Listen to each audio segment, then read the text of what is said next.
Welcome to live coverage of Grandma's Marathon. Welcome to the 2023 Grandma's Marathon, your live coverage right here on WDIO. I'm Alicia Tipke. We have a crew of highly talented analysts joining us today. One of them is right next to me. Kara Goucher, thank you so much for joining me. It's such a pleasure to be standing here next to you. I'm so excited to do this with you today. It's going to be awesome. It's already heating up. Yeah. We are already under 2 miles away from crowning our Gary Bjorklund men's champion. I think there's about 1.7 miles to go, and I hear there's two neck and neck coming up, so we've got that in a couple minutes here. Yes, they're coming very quickly. It's very exciting. We've got to look at the leading crew right here of the half finishers for the Gary Bjorklund half marathon. We'll be coming down Railroad Street, and soon we'll be seeing them down here in Canal Park at the finish line. We're so happy to be bringing you this coverage. We'll be here for at least all the way till the end of our women's full marathon. We'll have our Wheelers champions, our Gary Bjorklund men's and women's champions, and of course our full Grandma's Marathon men's and women's champions bringing you today. And of course, maybe you'll see some of your friends cross the finish line too, because we'll be here for a while. We'll be here for a while, which will be great. It'll be absolutely fun. And you know, if you need to step away from your TV for a minute, we'll also be on WDIO.com too. So we're kind of everywhere. We've got radio partners with us if you need to go take a trip in your car. So it's just an absolutely exciting day. Got a break in the action too, and seems like we've got a little breakaway for these men. I think we'll be seeing them coming down the stretch here quite shortly here. Looked like a breakaway just now, so pretty exciting. All right, our lead motorcycle there. We're getting. All right, Canal Park Drive. If you're looking down this way, we're about to see our first men's finisher in the 2023 half marathon. Here he comes. We'll bring him into the finish line, and there. Alicia, this is one of the best finish lines in the world. It's a nice long stretch in, and you hear all of the crowd. It's an awesome finish line. And you would know. Joel Rechow from White Bear Lake, right here from Minnesota. Joel Rechow looks like from White Bear Lake. Followed closely by Operation Duluth in Colorado Springs, and here he comes. Just to hear that excitement, here he comes. He looked over his shoulder and sees that he has put the distance down there. And now, it's beautiful morning. And Joel Rechow got it.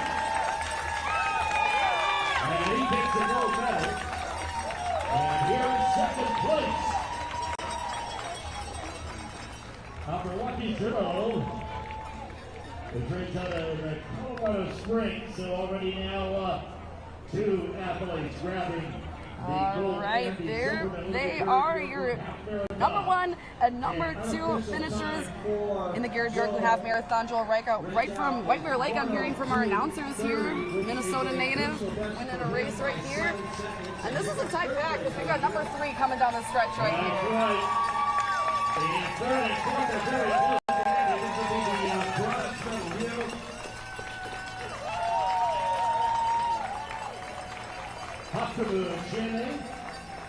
Those are our top three finishers. Nice time too. Just a little over an hour. The weather is so nice right now. It's still cool, but still perfect running weather. Absolutely. It feels nice down here. We're right down in Canal Park. We're kind of feeling what they are feeling as they're coming down here. Not too windy, but it's not hot, which is very nice, is what we're going to see next week. So it's kind of the perfect setting here. And I know that we're going to shortly here take it down to our finish line reporter, Dylan Morello. He's going to get a chance to talk with our champion, Joel, in just a few minutes. And as you look down here, Mike, it is quite obvious we've got a lot of finishers. All right, Dylan, here he is with our champion, Joel Rechow.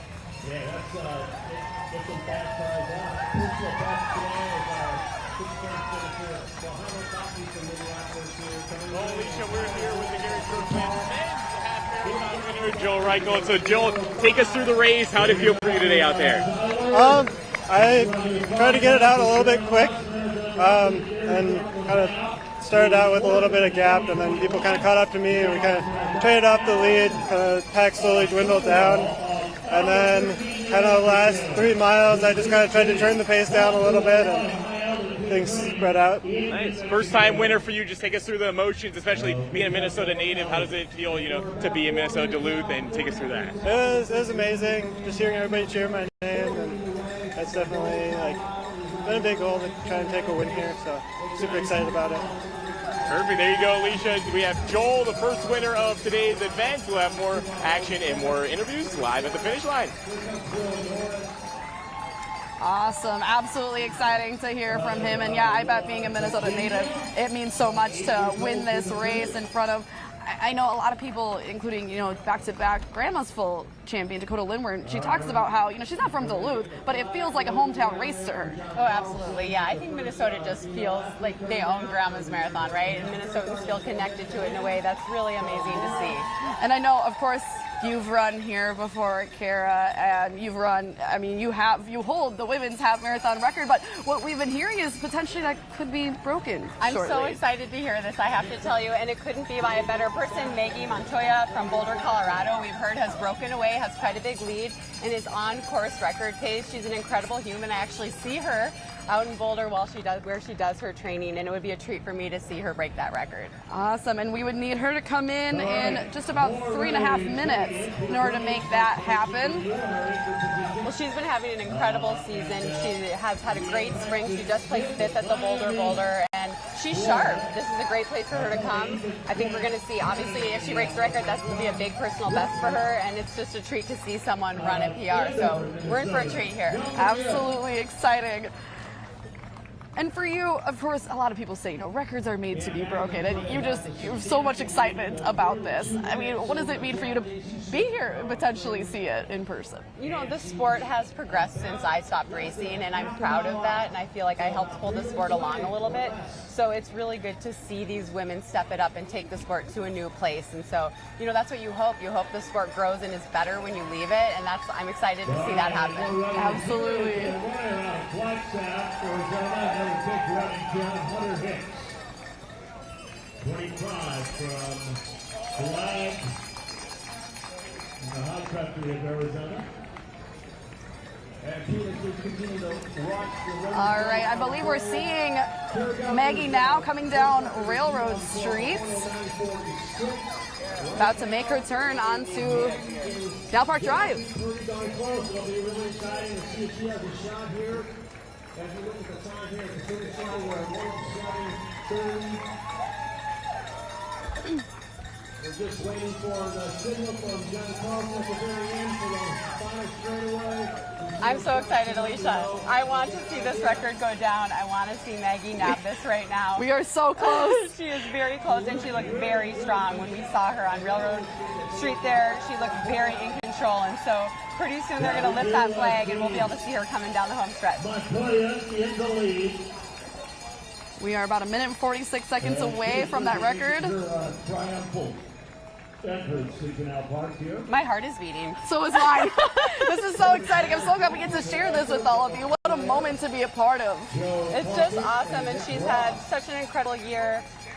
Maggie Montoya was in King Soopers in Boulder when we had a mass shooting there a few years ago, and she's really just grown as a person, had to deal with so much. So it's so good to see her back out enjoying her running really well, running personal best. It is so awesome to see her do so well after being through so much, and it would just be so exciting to see her dip under 70 minutes for the first time and get that course record. And there are the flags. Here she comes. Looking strong as ever, like you said, and what a resilient runner. She looks great. She's really going to her arms here. There's fatigue. Obviously, she's been running a half marathon. The last mile here is a difficult mile, lots of turns. But this is going to be a personal best for her, and I'm so excited to see this. Kara, I think she's going to do it.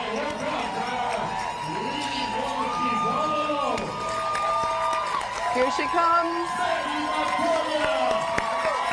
This is so exciting. This is it. This is history.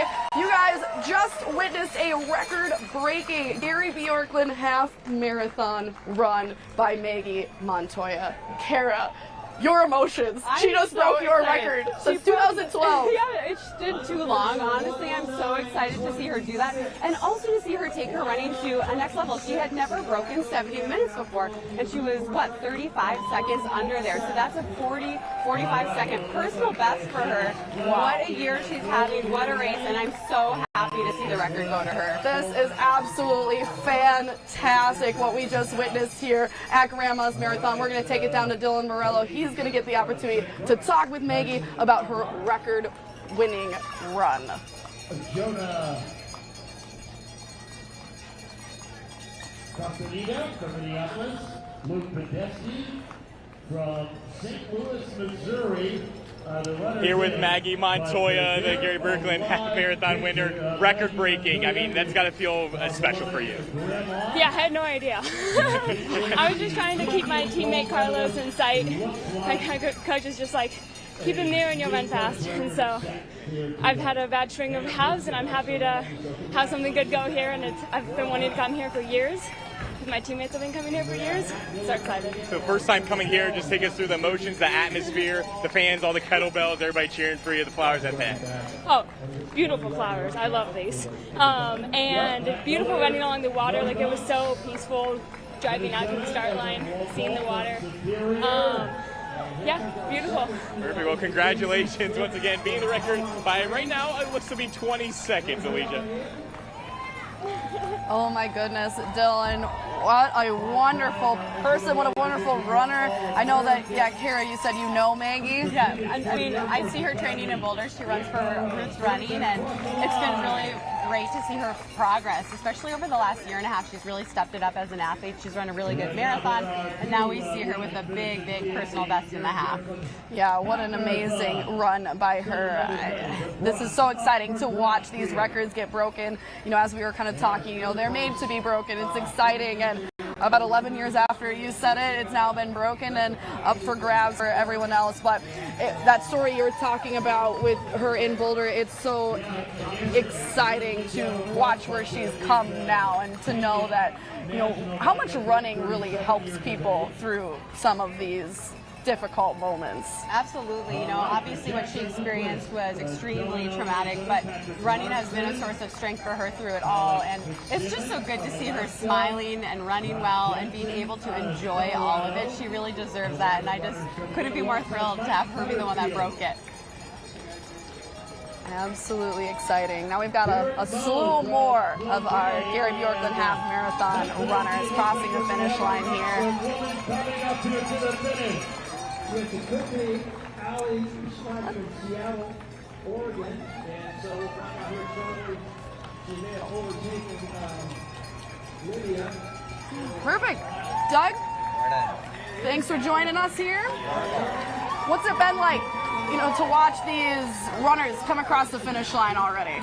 I mean, it's amazing. I mean, we have a perfect day. You saw it. Our new course record. Sorry. Oh, I love but it's it. great, I right? love it. Yeah. No, it's great. Right? I know. Sports progressing.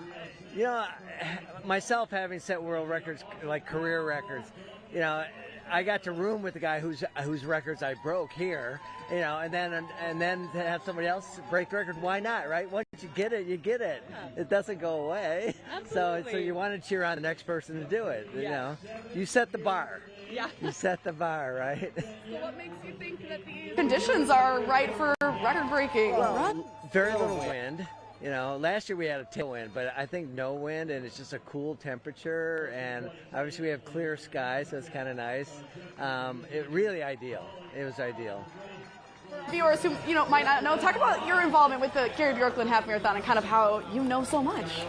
Well, I've been racing for over 50 years, so, and being up here at Grandma's for over 30 years, so I know this course pretty well. I know all the people that are involved with the race, and people are always surprised because I was a director of Detroit's marathon, and they ask me and I've traveled all over the world, and people ask me what's my favorite marathon. It's Grandma's Marathon. And they're really surprised. And like Duluth, Minnesota, like, yeah. So everything they do here is just phenomenal. It really is. And I wish I could have done as well as they do here. But really, truly, Duluth and what they do for the size town it is, and what they do throughout the whole 3-day event, it's just amazing. Plenty of time for people to come on down and watch too. What would you say to some of the people watching on? Yeah, I mean, if you're in this area, I mean, obviously they're watching television, but I mean, if you have a chance to come down, it's a perfect day to watch the race. And this is just the half, so if you're in the area, you should come out and watch and cheer people on. You got a perfect day to watch the race too. So great. I mean, I love just the setup that they have down here. Like you said, it's one of the best. To see all these people lining up along here, all the fans that come down just to support all these runners, it's amazing. And you're all along the lake, the Duluth Lake here, so. But it was fun being out in the front of the race and watching it. They were pretty consistent today. A little bit about what you saw. So what I saw, I mean, it started out with like a pack of about 10 that slowly drifted off. Joel, you know, he took the lead early, and you always think, all right, are you going to be able to hang on to that? But he did. You know, they were running 445, 450 miles pretty consistently, and then Joel opened it up with just a couple miles to go. He threw in a 435 and then a 425, and then the race was over. Well, we saw him coming down here, and that didn't hurt him at all. He was picking it up. In fact, from mile 11 on, he was picking it up, you know. So it was just a thrill to be able to watch that. It's so impressive to watch these athletes run out the training that they put in to today, and then we can see the final finished products here and what they put on the course. And Maggie's run, I mean, that was something else to watch her come down in over 20 seconds. To watch, you know, and usually, you know, Carrie, you can look at a starting line and almost pick out who the top runners are just by the way they're built, you know, and they're so sleek, you know, and I'm in my 70s now, and I watch how easy they make it look, you know, and it's really, especially you and I being elite runners, to see the excitement of how well they run. The ease of it, right? The ease of it. The movement in a stride. It's and like, you know they're working hard, but, right. you know. It doesn't look like it. But it doesn't look like it. You guys know a little bit more about some of what the training goes into in order to do a half marathon, and you know what would you guys say is maybe a key to finding success on a course, especially like grandma's? Well, they're running over 100 miles a week. A lot of them twice a day. They're doing doubles. You know, you learn how to run tired. You know. And that's probably the key, that, you know, you're doing it day after day after day, you know, and you're doing it for years. Yeah. And when you're training for the half, you get to do a little bit of speed work, right? Yeah. Because, I mean, we saw all of the top men and women were sprinting in down this home stretch, so you get to, you know, a little more speed work than when you're a pure marathoner. And if you're lucky, you've got a club to run with, or, you know, or you're on the track, you've got a group, because it's very, very hard to do it by yourself. You know, you've got to find other people to help pull you along. You can't do it alone. Great, awesome. Thank you so much for that insight, Doug. This is Doug Curtis. Thank you for joining us, and we're going to go to break real quick, but stay right with us. We'll be back.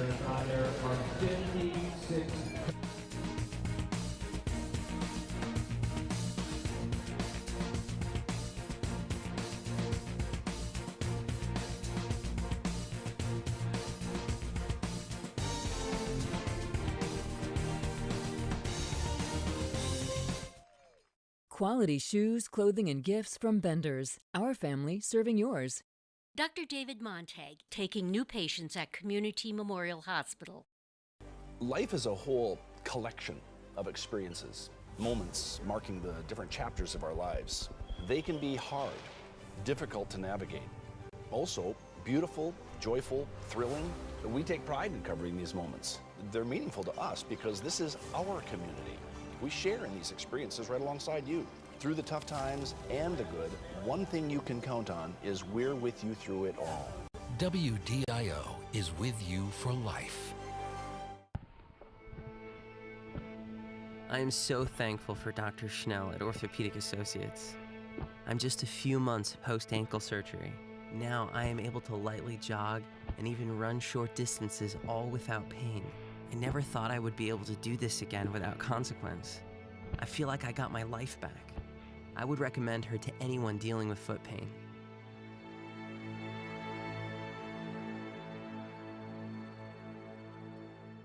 The Iron Mining Association is a proud Grandma's Marathon supporter.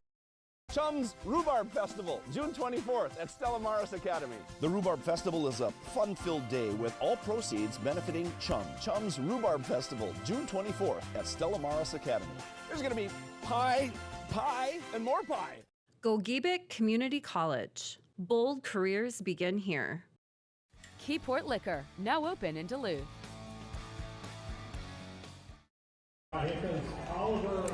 Welcome back to our 2023 Grandma's Marathon coverage. This is a full weekend of events. We've got the Gary Bjorklund Half Marathon, the full marathon, the Wheelers races today, but actually it started yesterday on Friday with the William A. Irvin 5K. It was pretty exciting. I was down there at the finish line. We had two finishers, Mason Shea. He was the men's champion with a time of 15 minutes and 40 seconds. And he actually won it in 2021 and finished by a nose in second place in 2022. That was a really fun one. And as the female champion, Flannery Serban-Bohash, she finished with 18 minutes flat, a final time there. She was a first-time finisher here. But this has become an annual kickoff to Grandma's Marathon. Oh, totally. I was there last night. My son actually ran, and it was such a big field and so many people. It was their ability to be a part of Grandma's Marathon. Maybe they can't run a half or a full, not yet. Or maybe they're not interested in it, but they can go and do the 5K. It's a doable distance, and they got to be a huge part of this weekend. And there were so many fans. I was trying to run around to catch my son, and I was kind of having to push through people, which is awesome. Yes. How did your son do? He ran great. Yeah, nice. I think this is his first 5K. Congrats to him. That's awesome. He had a lot of fun. It was super fun. I enjoyed being down there too, and that's a race that I think I would run. It's super pretty. You get to start by the lift bridge behind the Duluth Entertainment Convention Center, and then you get to finish in Bayfront Festival Park, which is beautiful. And man, and the sun was kind of starting to go down a little bit. It was absolutely gorgeous, but there's a lot of returners, and this actually had our largest finishing field in the Vickers 5K history with 2,152 total finishers, and for registrants there was around 2,800, and this was the 30th annual event for this, starting in 1994.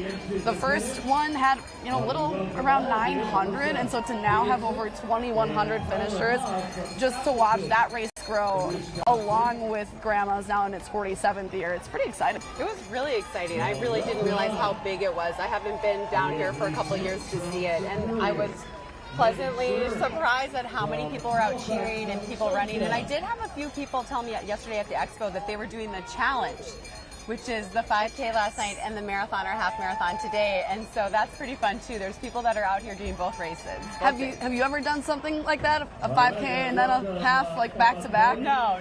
Only doubling I did was like at the Olympics on the track. Right? Fair enough. That Olympics is a good place to do it. Yeah. That's awesome. Well, I know that our friend Bailey Warfield is posted up at the starting line. Let's maybe take it to her. Bailey, what are you seeing now there at the starting line? We're getting kind of close to seeing our full marathoners take off. Yeah, we're seeing a lot of energy here at the starting line. People are running by, warming up. All of the wheelers are starting to make their way to the starting line here. The sun is up and it's really a beautiful morning here. And I want to introduce a couple of the analysts that you're going to be hearing over the next 3 hours. Oh, Dakota Lindworm just walked by and Carrie Tollefson gave her a big wave here. So I'm going to introduce Carrie and Chad Salmela. You all will be watching the women's race today. We just mentioned Dakota Lindworm, reigning champion. She is kind of the one to beat, it seems like. Would you agree with that? Most definitely. I mean, she loves coming back here every year. She said she wants to be the winningest athlete here ever. So we know that she wants to come back and not only just run well, but break the tape again. But yeah, there's a few women that I think that if Dakota maybe has an off day, they might be the ones to really watch. I think she is the one to talk about. But Carrie Verdon, let's give it up to her. She is a teacher, she's a first grade teacher, and she is a phenomenal athlete. She's been in the top 10 at the Chicago Marathon before, so she's coming here. And Lauren Higgins, who's running her first marathon ever, but such a superstar on the track and now transitioning to the roads. She was second at the USATF half marathon championships. And get this, her training partner is the event record holder, Kellen Taylor. So she might have some inside scoop there. Definitely. Chad, who are you watching for? Well, I think the thing is the dynamic of a marathon kind of informs my decisions of who's going to be in there. And I think Gabby Rooker at a 2:29 PR, she's the closest runner in her PR to Dakota Lindworm. But she's still 4 minutes slower. So it tells you what kind of race and what kind of day Dakota Lindworm is going to not have to have for Gabby Rooker to sit in there and maybe take the win from her. But Jess Watatuich is another one to watch for. She doesn't have fast PR. It's a 2:33, but she won Twin Cities last year, coming from behind when all the big favorites went out and blew up, and she took the win late in the race. So, if something like that happens, if Dakota's a little bit off, we could be watching Jess Watatuich surprise everybody like she did in Twin Cities. So we just saw the women's half marathon record broken. What does that tell you about the conditions today and what we might expect in this full marathon race? Well, it's beautiful out here, and we were listening to Kara call that race, and it's so exciting. And obviously, congratulations to Maggie, but I think it's a perfect day. There's no wind out here. The humidity is a little bit in the air, you can feel that, but it's a great day to race. Yeah, the other thing I would say is the only thing is, like, we've seen some perfect conditions in the past. Perfect is no wind is not necessarily perfect. A tailwind is perfect. Yeah. We don't have a tailwind today, so that's the only thing maybe not really working against them, but it's noted. What gets you excited to come and do this race every year? I mean, seeing that woman right there run by and do her strides. She loves Duluth. We all love Duluth. We all love what Grandma's Marathon does, and so. I think that's the big thing, is that there's just energy, and we have world-class athletes, but we also have athletes of all types and, all speeds, and so I think that's what's really exciting about it. It's a huge community, and I get to be with this guy in the lead vehicle the entire way. It's so fun. How about you, Chad? Well, for me, it's our hometown event. I mean, this is something that, as a broadcaster and somebody who really loves endurance sport and coaches running, and it's a defining week of being a Duluthian, and I think being on the call for that is really special to me, and I want to make that event sparkle as much as I can. Well, thank you both so much for being here. We can't wait to hear more from you over the next few hours. And Alicia, I'm going to go find Dick Beardsley and Charlie Mahler. I'll send it back to you for just a couple moments, and then we'll talk to the folks who are going to be in the men's lead vehicle. Awesome, Bailey. Thank you so much. It's so fun to hear from all the people, all the voices that are going to be joining us throughout this broadcast in our men's and women's league cars, as well as Bailey throughout the course. And kind of fitting that we talked to Carrie after talking about the 5K because she won it 5 times. So that was pretty perfect timing. But speaking of running multiple runs in the same course, we have a man that will be competing in Grandma's Marathon. It will be his 29th Grandma's Marathon. And not only that, it will be his 650th career marathon. His name is Thomas Perry.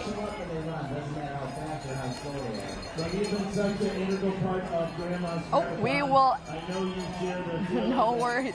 We will actually have that story available for you on WDIO.com. It was a really exciting story. Thought we were going to have that for you, but actually, Karen, let me just tell you about it. His name is Thomas Perry. He is from Maple Grove, Minnesota, and he has run 650 marathons in his life. He has run 10 marathons in every state except for Hawaii. He only has 9. When you said the number 650, my mind went, she must be misspeaking. That's really incredible. What a legacy. Absolutely amazing. We've got some of the people that make this race happen, though, are the pace runners. It's exciting the work that they do, and I know that we actually had the opportunity to talk to one of them before this race, and we're going to let you guys hear from them.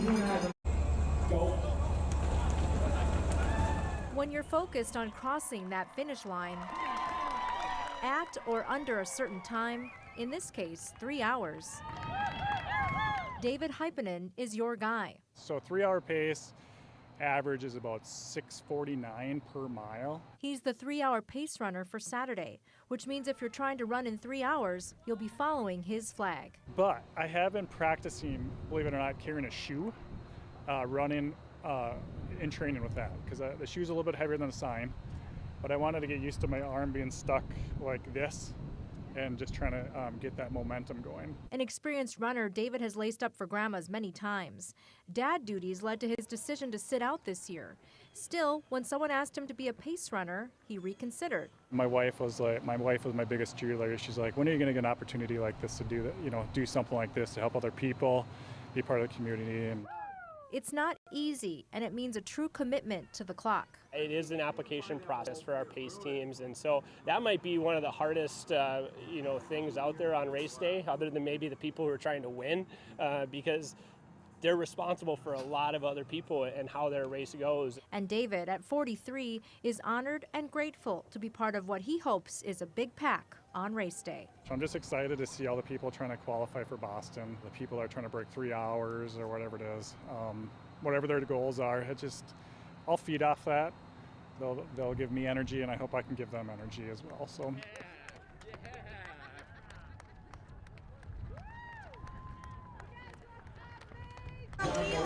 That's nice. It's good to see some, the people that make the race possible, like these pace runners. Kara, it's so great to see them. And speaking of people that make the race possible, I know Bailey Warfield has a couple right next to her back at the starting line.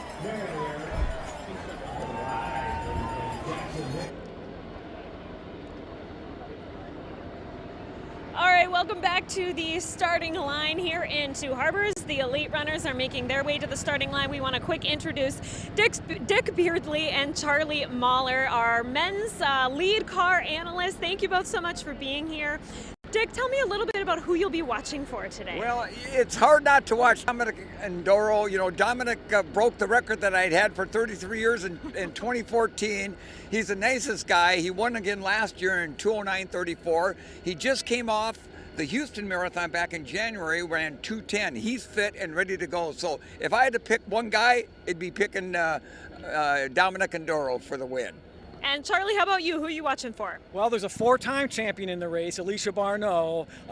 He and Dominic trained together. They've run this race against each other together. I'm not going to count him out, but I'm not going to argue with Dick, my partner in crime on this race. And it was one of the earliest sellouts in Grandma's history. What does that tell you all about the popularity of this race?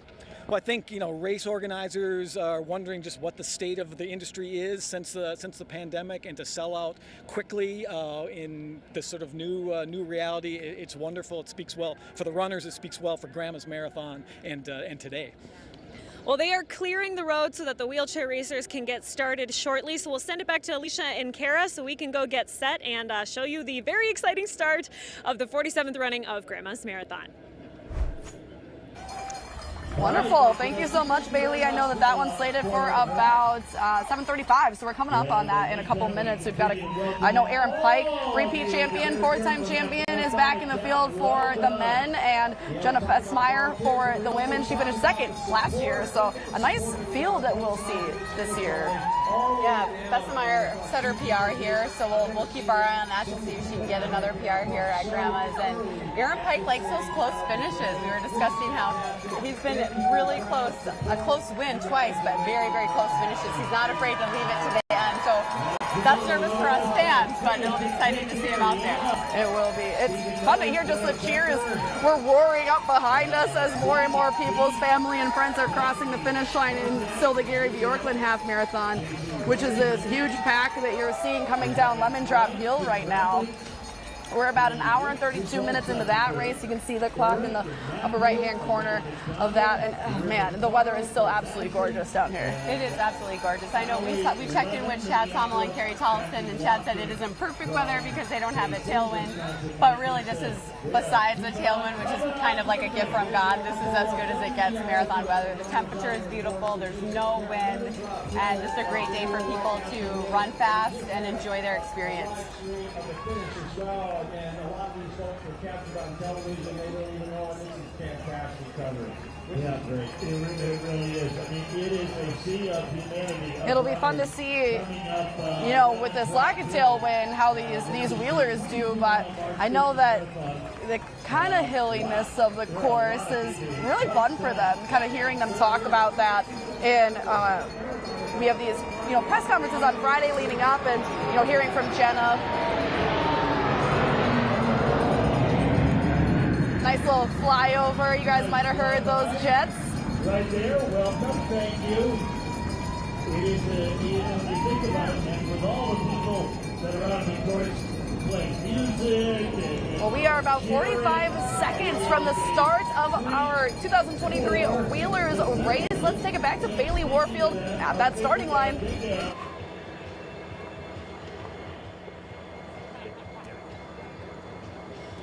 All right, well, we are just a few moments away from the start of Grandma's Marathon here. You can see the wheelers with their hands on the wheels, ready to go.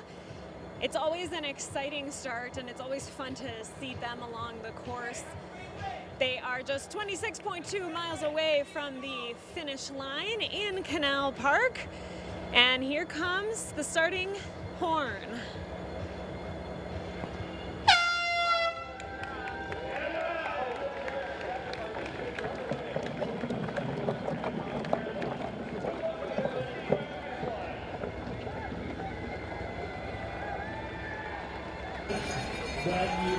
Alicia, we saw it. You could hear their gloves hitting their wheels. You could hear that at the start, how their gloves hit the wheels. They make that friction, and it helps them to be able to spin the wheels. And you got to hear that as they started and take off on their journey of Grandma's Marathon 2023. Yeah, this is a fun one to watch. It's so exciting when they are so fast. They pick up so much speed, especially when they're coming down this final stretch here.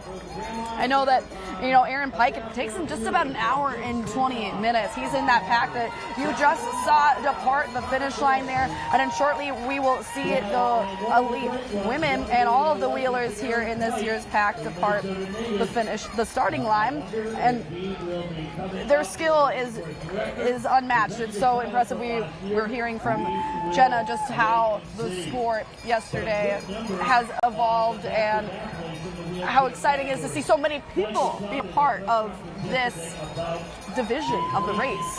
Yeah, it's so good to see wheelchair racing be, front and center and be a huge part of Marathon Weekend, as it should. These athletes are incredible athletes, and, Jenna Fessmeyer, who's in the women's race, is an Olympian, right? So we have some incredible athletes here, and what they do is so impressive, and they have to control those chairs as they're going up the hill, down the hill. As Jenna told us yesterday, she breaks Grandma's Marathon into two parts, the first 25 and then the last mile, because there are so many turns in that final mile. But it's very impressive, and I'm excited to see what kind of races we get out of the wheelers today. As am I. And now we do have one of our event record holders, Aaron Pike. We kind of talked about him. He set his own record in 2019 on Michigan Street, and then he broke his own record in 2022, just last year, on the Superior Street course. Now our women's record holder, Susanna Scaroni, she is not here, so that means it's up for grabs. It is up for grabs, and I think everyone's sort of looking at Jenna Fessmeyer on that women's side because her personal best is quite a bit ahead, and she knows the course. She learned a lot by racing here a couple times, so we'll see if she's able to pull that off and come away with her first Grandma's victory. But obviously, we're all looking at Aaron Pike on the men's side.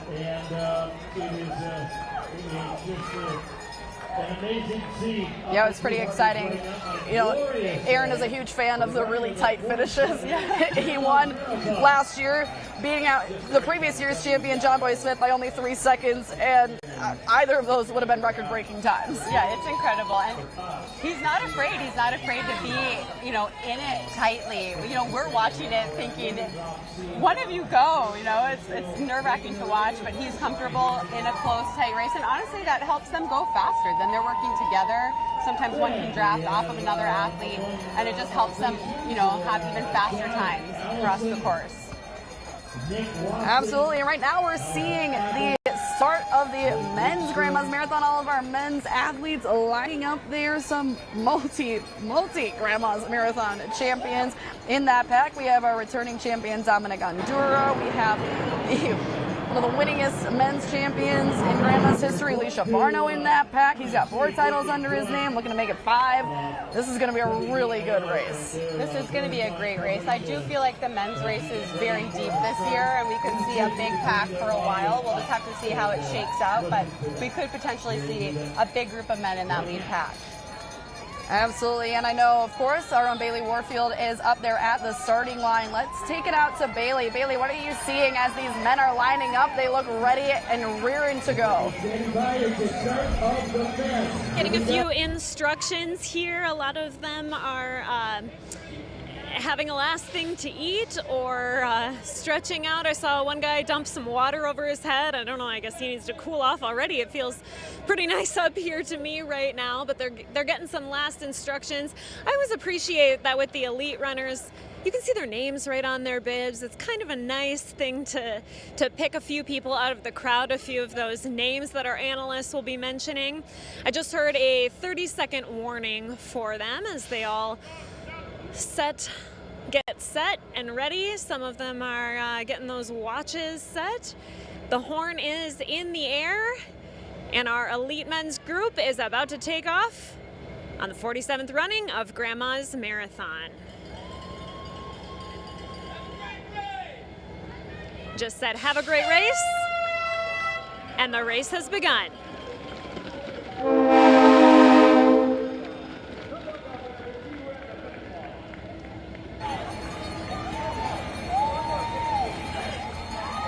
I loved hearing that train horn. That really added a lot to the start of that men's race.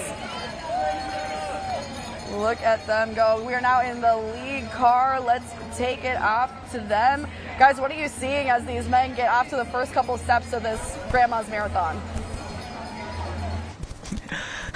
Hey, thanks, Gals. We're seeing thousands of runners running right at us. Hard to tell, what's happening other than people getting off the line and shaking it out. But one of the last things we checked on was what the temperature was and the conditions. And Dick, looks like a good day to run a marathon. Beautiful day. We got up here around 5:30, and the balloons that they have at the start, they're like motionless. They have been all day. It's 48 degrees.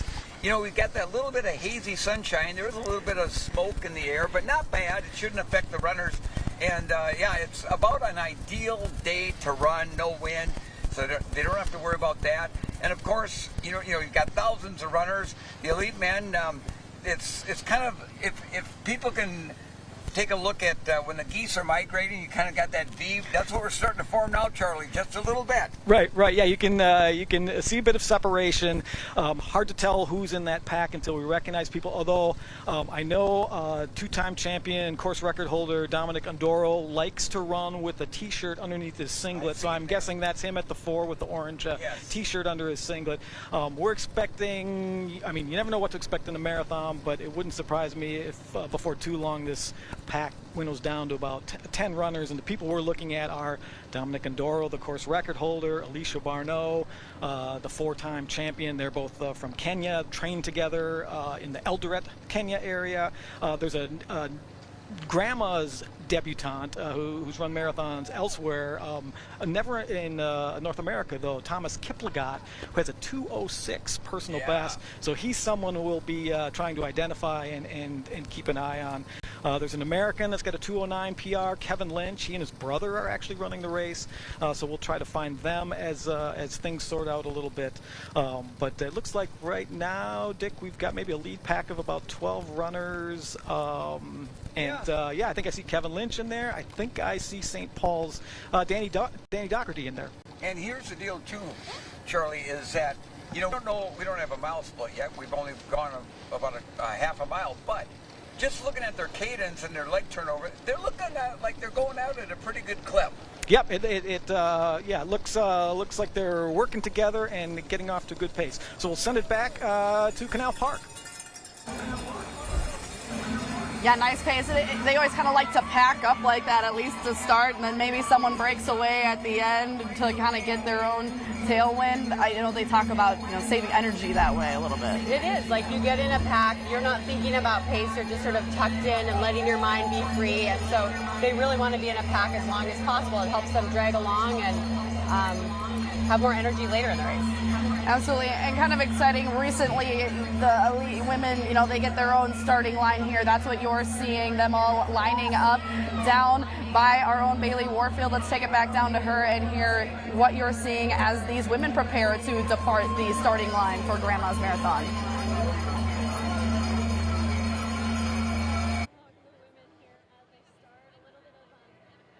It looks like too at the starting line. You can see Dakota Lindworm is right in the center in that light purple lilac colored outfit, surrounded by many of the other elite women, some of whom are hoping to challenge her for this year's Grandma's Marathon title. But she has the opportunity to become a 3-time back-to-back champion. And here we go. The horn is in the air, and the elite women are about to begin this race.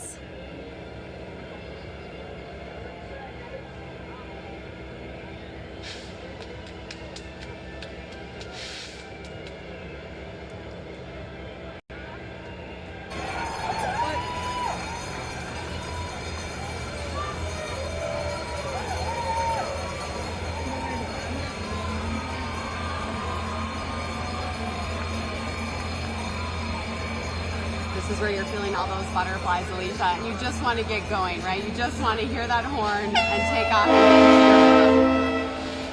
And there they go, the horn and the train horn at the same time. Dakota kind of bursted out of there. She's ready. She's ready. She needs to hold back a little in the beginning. She talked about how this course, because it is quiet and because there aren't a lot of fans at the beginning, she's able to sort of restrain herself a little bit. And that'll be important in those final miles, especially as she's hoping to eye that course record and keep that in her sight. Yeah, she is an exciting athlete to watch run. She has won this race back-to-back, 2021 and 2022, and if she crosses the finish line first today, she'll be the first in Grandma's Marathon history to win 3 straight Grandma's Marathon titles. And you know, we saw her at the press conference yesterday, and she seemed extremely confident. She knows that she handles this course well. She has big goals. She said to Carrie Tolson she wants to be the winningest Grandma's Marathon runner ever, and so it's exciting to see her back and take a lot of pride in the victories she's had here. She's an athlete where that could absolutely happen. She could absolutely become the winningest Grandma's Marathon runner here. She is so strong and she's so excited to be here. She's got a note for that giant grin across her face that she has almost throughout the whole 26.2 miles. It's impressive. It is impressive. The first time I saw her race, I thought, well, that won't last long. And yet it did. She just kept going and smiling. But she truly is joyous when she runs, and you can see it obviously on her face. But she really embraces the pain of the marathon, and she loves what she's doing.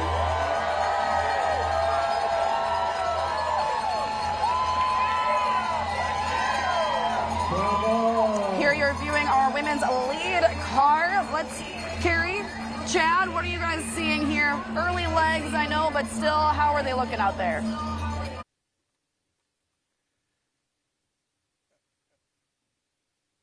We'll take some of that audio feed from WDIO, enhancing our coverage. Welcome. All right, a little bit of audio issues there, but we'll keep you held down at the desk here. We are still seeing, Dakota, just a nice, healthy lead here coming up. I mean, of course, it's the first mile. Yeah, absolutely, but yeah, she's not afraid to run out front. I do think that there's some women who are hoping for some pretty big PRs here. We have a debut of Lauren Higgins, who's in great shape. We have Carrie Verdon, who's run 2:31 in Chicago, the Twin Cities Marathon winner. Gabby Rooker. So there will be women who are trying to keep her in her sights, but it looks like at this point she's decided to go full send and really establish herself early on.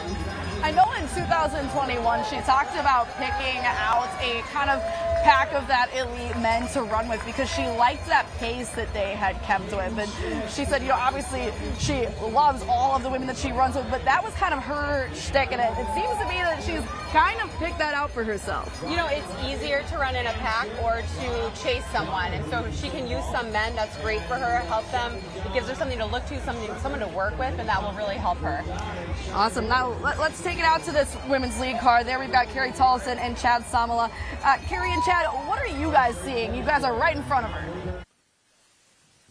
Well, it's great weather, first of all, just beautiful weather, comfortable conditions, but Dakota is out quick, and you guys all see it. What's great about calling it this year, Carrie and I are used to you not seeing anything, but now you've got all the pictures, but Dakota looks very comfortable, doesn't she, Carrie? She does, and, even Chad said she's out, and I said that's her M.O., and Kara is going to be talking about this a lot. She likes to get out front.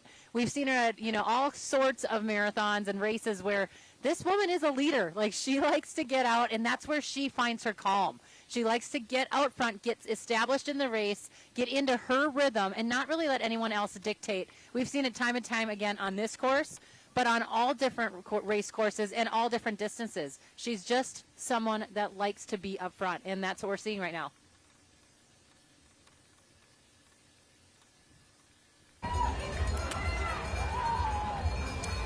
Fun start to this 2023 Grandma's Marathon. We have a lot more coverage to come, but we're going to take a quick break and we'll see you shortly.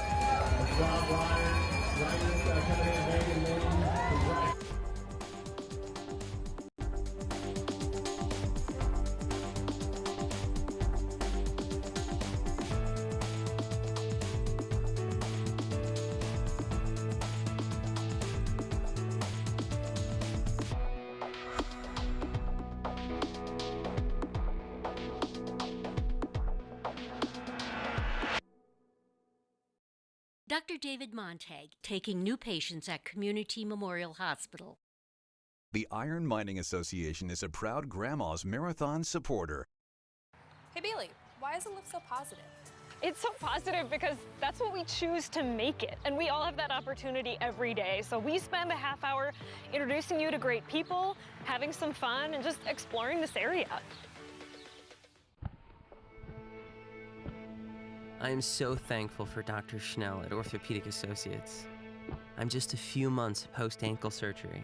Now I am able to lightly jog and even run short distances all without pain. I never thought I would be able to do this again without consequence. I feel like I got my life back. I would recommend her to anyone dealing with foot pain.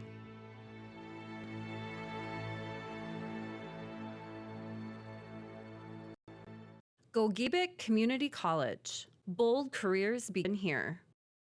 Keyport Liquor, now open in Duluth. Break out your wackiest socks for CASDA's 11th annual Socks for Survivors Golf Scramble on July 27th at Nemadji Golf Course. Team check-in begins at 8 a.m. with shotgun start at 9 a.m. Register your 4-person team at CASDA.org. Tee it up to support individuals affected by domestic violence, sexual assault, and child abuse on July 27th at Nemadji Golf Course, presented by Max Sport Marine. And remember your silly socks. Quality shoes, clothing, and gifts from Benders. Our family serving yours. Welcome back to Grandma's Marathon. We've got views from our men's lead car and our women's lead car here. Dakota, all by herself, it looks like. She is. She's decided to just take this race early on and run the pace she wants. She was very open about wanting this course record, and so it looks to me like she doesn't want to leave that up to chance. Of course, on the men's side, we see a richer pack right now, quite a few men in that lead pack working together early on. Yeah, you had kind of talked about that this men's pack is pretty packed with talent, like we were kind of talking about earlier. You know, not only is Dominic Onduro back, returning champion, Alicia Barno, 4-time champion here, but we've also got Milton Rotich, who took first in 2021. He's in that pack. I mean, this one is really anyone's game. And Dominic Onduro and Alicia Barno, they train together too, so they kind of know each other's secrets. Yeah, I enjoyed yesterday at the press conference. Someone was saying, well, when it gets going in practice, who wins? And Onduro wouldn't commit an answer there. He said, we run the pace. And so it was kind of fun to see their banter. And you know, that's what makes athletes great, is having someone to train with that pushes you to be your best. And we get to see that since they've both done so well here at Grandma's. Both being from Kenya, Dominic said, you know, he would be happy if either of them won. It means a lot to, you know, their country. But of course, Dominic said, if I had to pick one, it would be me. Fair enough, right? It means a lot to his family. He said too. He said just Grandma's brings them all, his whole family, joy. Yes. And you know, it was fun to hear from him. He talked about his 3 children. He has 3 children under the age of 7. One is just 6 months old. So he's balancing his training with, you know, being a father and being a family man. And, you know, he really wants this victory. He didn't shy away from that. He's here to win. Absolutely. And now with this really, really tight men's lead pack here, let's take it out to our men's lead car. We've got Charlie Mahler and Dick Beardsley there. Charlie and Dick, what are you guys witnessing so far early on in this race? How do you see that men's pack really shaping up? Well, it's still that rich, as you said, thick men's pack. One, I just want to pick up on some of the banter you had going there. Is I looked up right before I went to bed last night what the all-time marathon head-to-head record between Alicia and Dominic is, and it's 4 wins for Alicia, 3 for Dominic. So whether they know that, I bet they do, and whether that's in their head today, with Dominic wanting to even the score, so to speak. We're just going through the first water stop, and it looked like there was a little bit of stop and go for people to get their water bottles, but so the pack is spread out a little bit, as people can see, not atypical for the water stop. But Dick's got some split information. They picked up the pace a bit. Yes, absolutely, Charlie. The first mile was run in 5 minutes and 1 second. The second mile in 4 minutes and 54 seconds, and we're coming up on to the third mile right now, and that was, let's see, 4:48. So each mile so far has gotten a little quicker than the one before. It's perfect conditions to run, Charlie. Again, we're at the 3 mile mark here. The balloons up there to mark that third mile. They're as straight as can be. They're not blowing in the wind. You know, we had 48 degrees at the start. You can't ask for a much better day than this, that's for sure. Yeah, and people watching may have a slightly better vantage point through the camera lens than we do, but it looks like Thomas Kiplagat, that's the 2:06 Kenyan runner, fastest PR in the field. It looks like he is the one pushing the pace right now. There are 3 men with the last name Rotich in the race, but I think in the blue singlet, that's Milton Rotich, the 2021 champion. If it is, right behind him is Dominic Ondoro. We're still sort of identifying some of the other people in the pack. It looks like Alicia Barneau is falling off the pace, if I'm identifying him correctly. So a thing that's early on. We're not even to 5K or about to get to 5K, but there's a little bit of shakeout happening between that injection of pace that Dick mentioned and going through that water stop. Yeah, absolutely, Charlie. And anytime you come to a water station, aid station, there's going to be that little slowdown, people grabbing their water bottles, and then it usually takes maybe a quarter mile to kind of everybody get regrouped again, and that's kind of what they're doing right now. Yeah, I don't know what the Venn diagram between NASCAR spectators and marathon spectators is. Probably pretty small, but it's a bit like when they go into the pits, the leader going in often isn't the leader going out. Exactly. Yeah, so with that as the state here into the 4th mile of the men's race, we'll send it back to Canal Park and Alicia and Kara. Wonderful. Yeah, huge pack right there. And one of them kind of in the back of this big group right here, you'll see with those lime green shoes, that white tank top, white and black tank top. That's Kevin Lynch. And we had the opportunity to hear from him at the press conference yesterday about why he's here, of course, to win, obviously. But he has running the 4th fastest marathon time by an American male in 2022 with the time of 2 hours, 9 minutes, and 13 seconds at the Big Bear Marathon. And I know he expressed some excitement to be here at Grandma's in Duluth on this course. He was really excited. You know, he's only run 2 marathons, that 2:09, which had a lot of downhill, and which he admitted, but he also told us that he won by 20 minutes. And so he did another marathon in Salt Lake City semi-recently as a workout and also won by 20 minutes. So he considers this his first real marathon that he's trained for, rested for, on a time legal course. So he's excited to be here. We see him in the back there. He believes he's in 2:09 pace, so he is definitely running with the right group. I was so blown away when he said that. 2 victories by 20 minutes. I mean, here we see a couple minutes, maybe. Not much. I mean, I've never seen a 20-minute victory here at Grandma's Marathon. No, I doubt that's ever happened. That's just a lot of time. And, you know, as the sport has progressed, we start to see sprint finishes. So we know he knows how to push himself, right? We know he knows how to be in his own mind and body and push himself, because when you're ahead that far, you're not getting help from anyone else. And I'm very interested to see how he does today. Right now, we see him at the back of that pack, just sort of riding along, being pulled along, and he looks very, very relaxed at this point.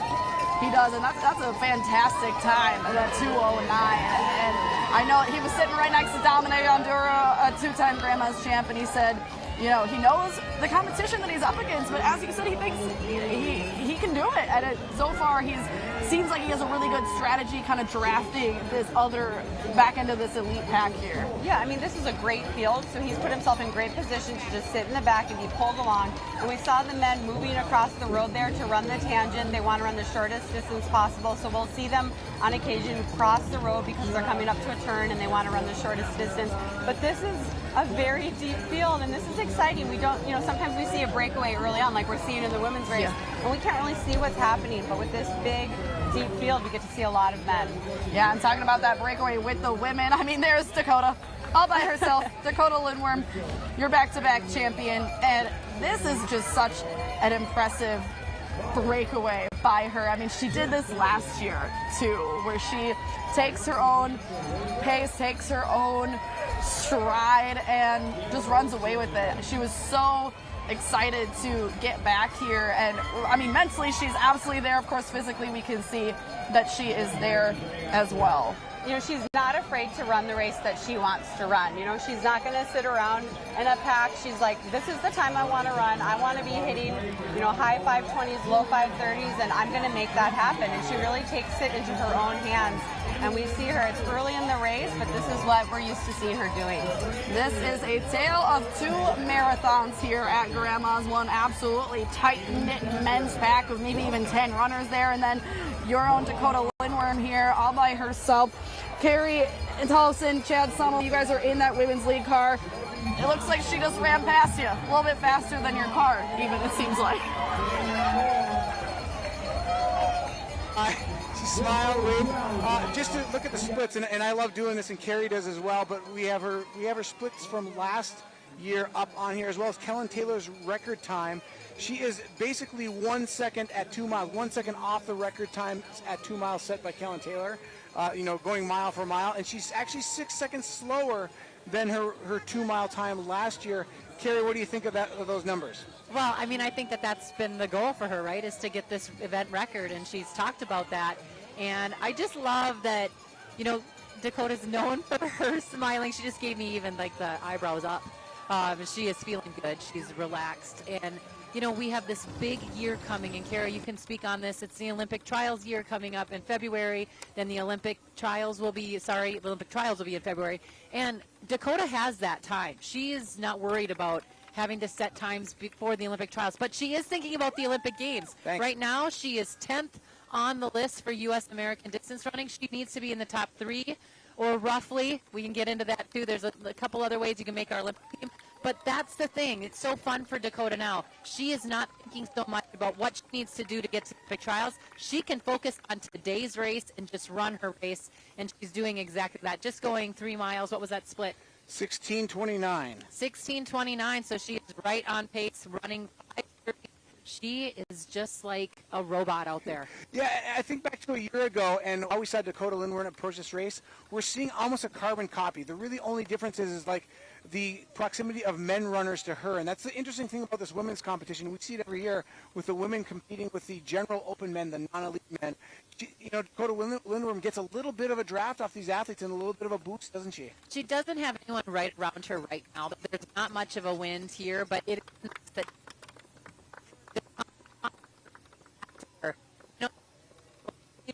here at a time to have people around you is difficult at times. And I think we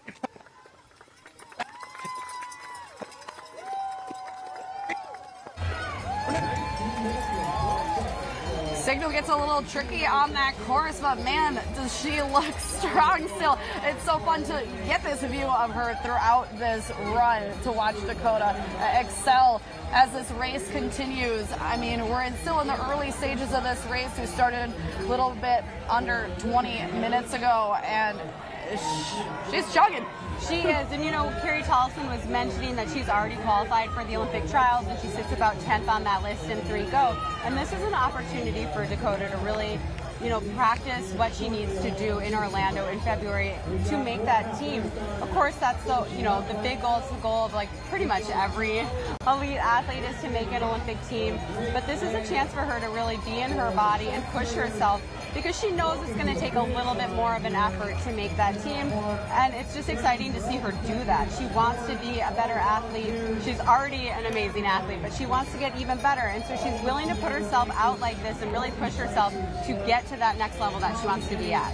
Yeah, that's a really good point. You know, she's already qualified for the Olympic trials, but this is an Olympic trials qualifier right here at Grandma's Marathon this year, and there are some time standards that people have to meet in order to do that. For the men, it would be 2 hours and 18 minutes, and the women 2 hours and 37 minutes, and that would qualify them for the Olympic trials. So that would give them that opportunity to do what you've done, Kara. Yeah, well, the Olympic trials are so exciting to be a part of, you know, whether you're one of the favorites or not. It's just this incredible gathering of the top marathoners in the country, and there are a lot of women here using this course as their Olympic trials qualifier. Grandma's Marathon, it can be a quick course. I think that last mile is trickier than people think, and I think sometimes people lose time over that final, you know, mile and a half, but it is a very good course. It's a very good course to get into a rhythm and just really let it ride. There's no turns really until that final mile, and so it's a great place for both men and women to come and try to get that mark. Add some extra spice, if you will, to this Grandma's Marathon, that Olympic trials option. But let's pause 10 seconds for station identification. This is Grandma's Marathon coverage on WDIO and the Fan 106.5. Let's go, guys. You got it.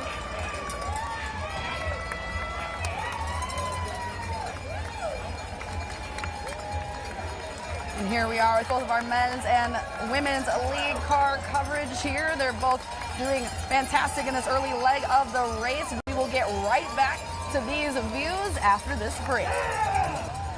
All right,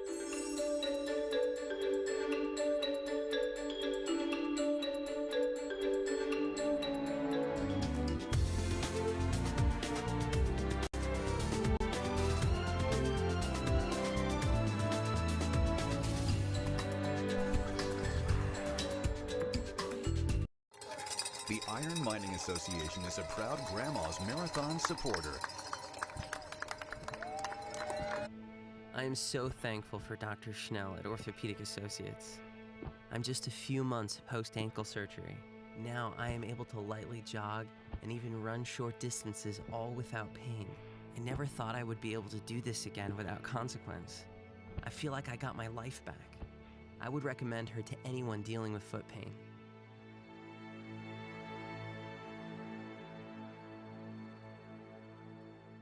Hey Bailey, who should watch The Lift? Anyone should watch The Lift. I think in the course of one show or in the course of a week, you're going to find something that connects with you and that makes you laugh and that you enjoy. Join in on the fun weekdays at 4:30 on WDIO. Gogebic Community College. Bold careers begin here. Keyport Liquor, now open in Duluth. Life is a collection of moments, experiences marking the chapters of our lives. Difficult or uplifting, they make the biggest impact when they're shared, experienced with our community, our family. I grew up on the range and I'm raising my family in the Twin Ports. The moments that have shaped the Northland have left their mark on me. I've covered them as a reporter, and most of all, I've experienced them right alongside you. I'm Renee Pasal, and I'm with you for life. Quality shoes, clothing, and gifts from Benders. Our family serving yours. Dr. David Montag, taking new patients at Community Memorial Hospital. Welcome back to Grandma's Marathon. Once again, here are your men's and women's lead cars. And I mean, as we've been saying, this race is still young, but man, has these storylines really solidified themselves. You know, 2 marathons, 2 tails here. Packed men's lead car, Dakota Lindworm. Yes, 2 very different races happening here. Dakota Lindworm is running her own race and has chosen to go out, break away, and do the work on her own. And then we see the men who are still in that stage of working together and pulling each other along.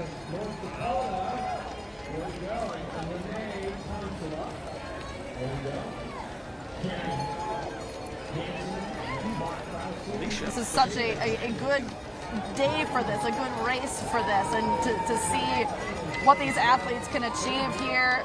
I mean, I know that we've talked a little bit about, you know, just Dakota and what she's done to get get to this point, but she's not even slowing down a little bit. Oh no, you know, we've seen her constantly checking her watch, and that tells me that she knows the pace she wants to run and that she needs to run to get her goal, which is a course record.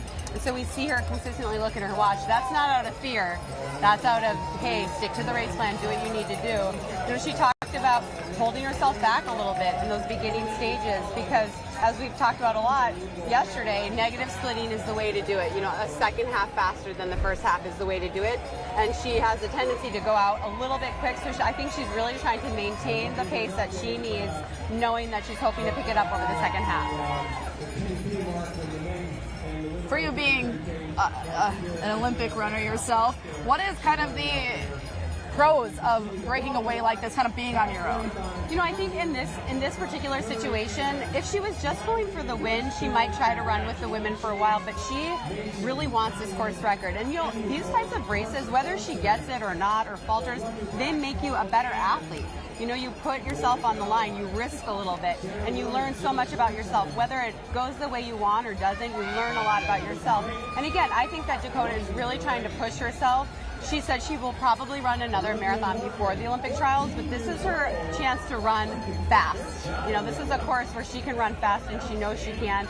And I think she really just wants to see that happen today and give herself, you know, she had to go out there and risk this in order to have a chance to scare that course record. And we're kind of seeing that fast running from her. But, you know, Carrie Tullis and Chad Samala, you guys have a front row seat to this spectacular race so far by Dakota Lindworm. What's it been like now? She's in this kind of men's pack here. What are you guys seeing out of that? Well, it's great. I think that the great thing about it is she's running her own race, Carrie. We see her coming through all this. She's coming through the time splits at 5:30. She's a second off. But Kara was talking about the negative split, and she is actually 10 seconds slower through mile 4 than she was last year. And we remember, Carrie, she's coming off of Boston, where Boston things fell apart a little bit, like earlier in the race. She almost broke. She was on the course record pace last year, all the way to the final mile and a half. And you think about those 10 seconds. It doesn't seem like a lot. She's giving up 10 seconds to herself last year. But what does that mean coming off of Boston, especially? She's being she's being a little, just slightly more conservative than her attempt last year at the record. I think so. I think she's learned every single time she comes here the things she has to do. And she talked about that yesterday. She said every little turn over the last couple miles is really important for her. So she's just getting more wiser every time she runs on here. But she did have not the race she wanted in Boston. She said she hasn't nailed Boston yet, so she's going to probably give it a go again next year. But she said, I'm learning more and more about myself. You know, she has not had the easiest build-up. She didn't have her great Boston Marathon. She was a little hypothermic, she thinks, during that race. It was cold, and there was a little bit of rain. And she actually ended up getting sick just a few weeks ago and ended up in the hospital with some kidney stones. So this is the thing with Dakota Lindworm. If we can keep her under control in her training, she comes into races even better. And I think having a little bit of a setback 3 weeks ago might help her today. So her coach, Chris Lundstrom, says she's ready, she's in great shape, and he would not be surprised to see her best day ever today. And there's let's talk a little bit about Boston. There's a little bit of a hint, even though she is who she is, and we know that she can run at this pace, and she has proven it. There's always that little bit of doubt, isn't there, when something doesn't go well going into a race, even though she knows this course so well. Yeah, I think anytime you come in with a little bit of a doubt, it's hard to overcome that. But she works a lot on her mind. She says that she has a motto. She says, I am strong, I am fast, my sleep will last. Now, only she really knows what that means, but she has this motto that she repeats. And Kara, maybe you had mottos that you repeated. I sure did when I was racing, and she is very tough mentally. So this 26.2-mile race is a perfect one for Dakota Lindworm. Super tough. Well, she just went through mile 5 in 27:30. She's keeping that 5:30 pace dialed, and that is a sign that she knows exactly what she's doing, and she's executing perfectly. All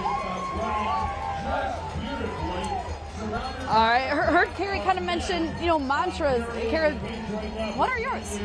Yeah, you know, when I was running the marathon, I always had mantras. I'd set one up for each race, whether it was be a fighter. I used to tell myself, be courageous, you know, believe in yourself. I had a lot of like, have the courage to believe in yourself. I would repeat to myself. And even just, I belong here. Because sometimes you get in these races and you look around and you think, how did I get here? But it's great to see her, and it's interesting hearing Carrie and Chad talk. I do think that she's holding herself back just a tiny bit. You know, she's not all out right now. I think she's holding back just a teeny tiny bit because, like Chad and Carrie were saying, she ran out of steam a little bit at the end last year.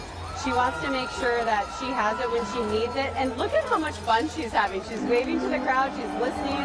You know, if I hadn't watched her race before, I'd be worried. Oh, she's wasting energy. But this is just how she runs. She really is joyous and takes it in the entire way. And a lot of the runners that we've talked to, and you can probably lean on this or say something to this, is they say that almost this gives them energy, all of these fans along, and to hear those cheers. I mean, they're only 34 minutes into this race, and look at this massive crowd that is lining this course. I know, well, we were talking yesterday about how it's pretty quiet until Leicester, but that's not what we're seeing right now. We're seeing a lot of people out and about and cheering her on. We see her cross the road here. It looks like she's probably running the tangent, but there are more people than probably she was even expecting. And I used to really draw from the crowd on those latter stages of the race when, you know, you're starting to get tired, you're second guessing your life choices, and you would really just take in that energy from the crowd. And she does that really, really well. And it's just fun to see her. Like, she's having fun. You know, she's running a marathon and having fun. And that's the best way to do it. Absolutely. There she is, mom with her fist and the fans. Everyone's interacting with her. This is just so exciting to watch. You know, I mean, we get to see the finish line. Everyone, they've got signs, they've got cowbells. You know, everyone's of course lifting their arms here, but to see it happening so far down the race course, I mean, there's no way you can't be excited to even just be watching this. Absolutely, and we see her now tucking in behind the men. You know, she's not really married to any of these men out on the course. She's really just using someone to bridge that gap, and then she'll look for someone else. She's really running her own race, and she's using them as an aid here and there, but she is just dialed in. I mean, basically running 5:30s on the nose each mile. She is dialed in at what she is here to do and how she's executing.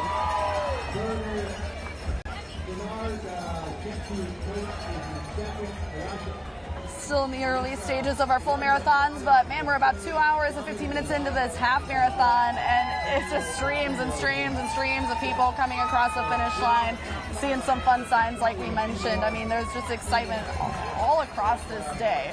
Those people are finishing. I know we probably know many people who are in these races. I know a friend of mine crossed not too long ago, and it's just so cool to see everyone completing this feat after all this training that they put into it. It's so awesome, and really looking at these street views of just how many people are out there. That's the power of running, right? Look at all of these people coming together, whether it's around the 5K, the half, or the full. It's just incredible to see just that sea of people. It really, you know, I love it. It gives me chills every time, and obviously I grew up watching this race, and it's so fun to see what running can do and how many people it can bring together.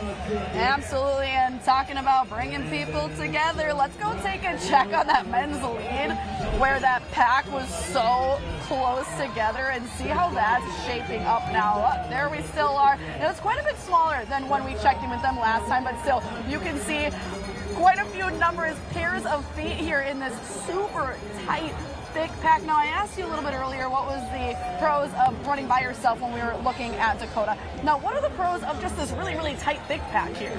Well, they're rolling right now, and they're almost single file, so that shows you that the pace is pretty quick right now. It looks like Thomas Kiplagat is the leader, but they're not in a big bunch, right? They're kind of single file, which tells me that the pace is quick right now, and they're all kind of filtering in.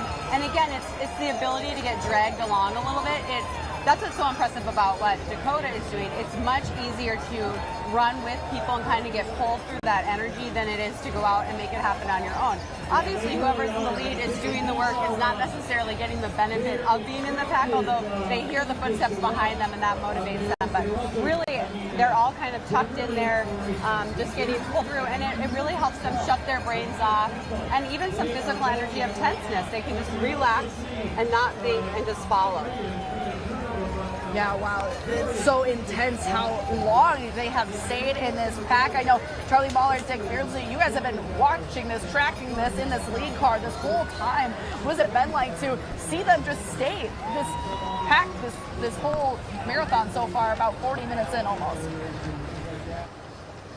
Oh, it's exciting to have the best seat in the house and the best companion to watch the race with. Kara is right on. These guys are after it. Dick's going to capture the 8-mile split right here, but I know we've been seeing a lot of 440 miles. Dick, what was that, and what pace are they on? Yeah, Charlie, the guys they're moving. I'm telling you, it's a perfect day to run. Since we last updated you, they threw in at mile 5, 4 minutes and 43 seconds. Mile 6, 442, mile 7, 444, mile 8, 449. I mean, they're running definitely under course record pace, and somewhere, if they can keep this pace up, we're talking somewhere in the low 208s, maybe high 207s. So again, we got a long way to go, but you know, this group of runners are working together, and Dominic Andoro is right up there, in that lead, as is Thomas Kiplagat, who's a 206 marathoner. So and we got one debut marathoner, Charlie, right? Yeah, so there's 6 people in that lead pack right now, all Kenyans. Thomas Kiplagat, the 206 guy, has been doing the bulk of the pace setting, but there was a little flurry where Alicia Barneau, 4-time champion, came to the fore. Dominic Andoro, the course record holder for the moment, is in that pack. There's Penuel Makungo, Kenyan, making his debut. So he could be in over his head. He could be a 205 guy in waiting that we don't know about yet. James Gandu, who's run here before, is in the pack as well. So it's it seems like they've been racing earlier than we typically see, although for the last maybe mile, 2 miles, it sort of settled down into a really fast pace. Yeah, real fast pace, and nobody's really tried to make a little spurt. There was a couple miles back, somebody made a little fake move, kind of stretched the legs out a little bit. Nobody paid attention, and pretty soon he was back with the main group, but he wasn't that far out front. But no, right now everybody's kind of content and just, they got in this groove. They're running in those 440s consistently, one mile after another. And so as we get then we might start seeing some movement from that pack and testing the guys in that lead group. Dick, if you were in this group back in your heyday and tucked in, feeling good,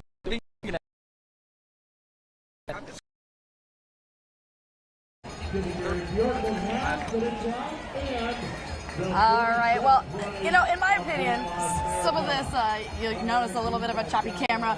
I think it's kind of part of the charm of this race, because it's not just a city race. It's not, the New York City Marathon where it's all in New York. This is kind of fun. It starts near Two Harbors, Minnesota, and then it comes all the way down and into Duluth, Minnesota. And there's beautiful scenery, which is what a lot of these runners, Kara, I've heard mentioned, say that it's the charm of Grandma's Marathon. Oh, 100%. I had a friend text me last night who said Grandma's one of the last, non-commercial local community races left, and I think that is part of the beauty. I remember running the half and people telling me, your city's so beautiful, as if I had something to do with how beautiful it is.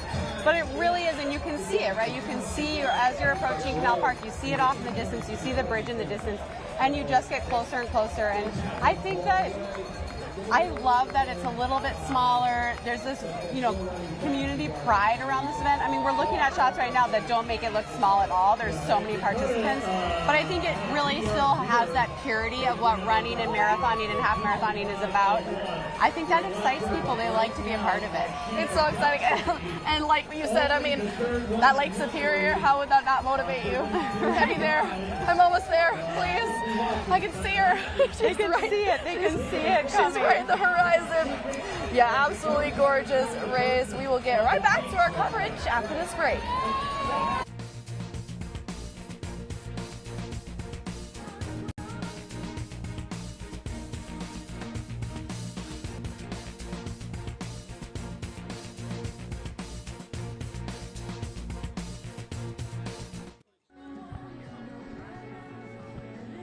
I am so thankful for Dr. Schnell at Orthopedic Associates. I'm just a few months post-ankle surgery. Now I am able to lightly jog and even run short distances all without pain. I never thought I would be able to do this again without consequence. I feel like I got my life back. I would recommend her to anyone dealing with foot pain.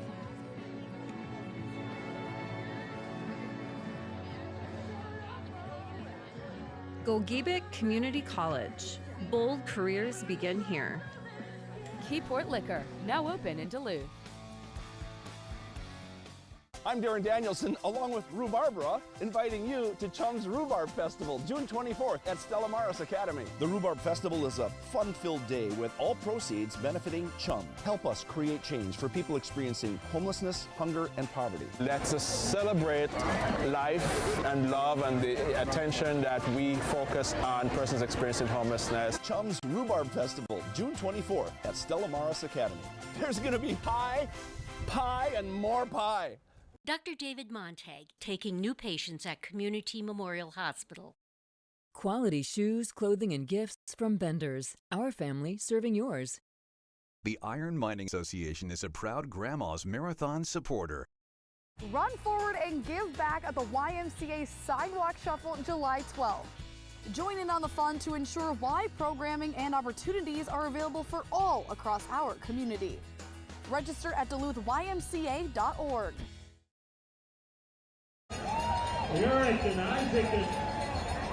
And salutes of runners are coming down Railroad Street, mile 25. You can see it in their faces. They're like, please, we're almost there. 26.2, or well, this is your half marathoner. 13.1 miles is a lot of miles. It is, and you know that last mile is tough. It is. There's a lot of turns, and it kind of catches you off guard after sort of gliding for 12 miles before. So I think Grandma's Marathon, it's a good place to rip a time, but it is a little deceiving. That last mile can be challenging. I just love seeing the relief on their faces as they come across. I mean, that's what you do it for.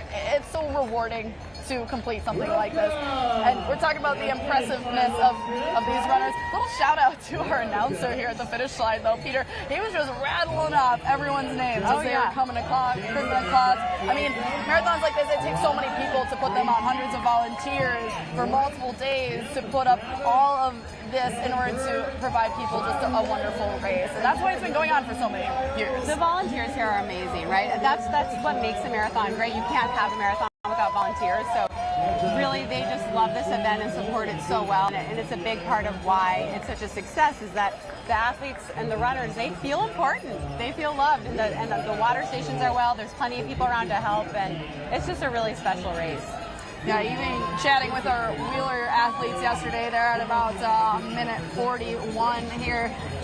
Jenna Fessmeyer, she had also said there's practically nothing she would change about Grandma's Marathon. She loved the experience here and how well they put together the whole marathon, but especially her wheelers division. Yeah, she loves the race here. She was saying that, you know, the USOPC has changed the qualification process for the Olympic team and that Grandma's Marathon is no longer a qualifier, but she has actually filed a grievance because she believes that this race should be an Olympic qualifier, and she loves it here, and she's excited to be back. And you know, I have to admit my bias on air. We are good friends and we are teammates, and so I'm really excited to see her come through this finish line. Yeah, that's huge for her to, you know, stand up for her, the sport, and everybody, and advocate for Grandma's Marathon too, to be a part of that. Yeah, it was kind of funny. They asked her, what would you change? And she said, nothing. Except for, and it's not even Grandma's fault. Yeah, it's not Grandma's fault. It's not one of the majors, and that's what they've shifted to. But like I said, she and a few other people are trying to change that because they think this is an important marathon for para-athletes. So we'll see what happens.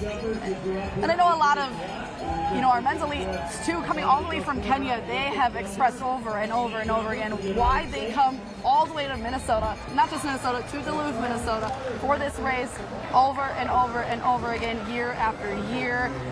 Dominic Andura has been here for many years. I mean, Alicia Barno has been here this is his 7th appearance in Duluth.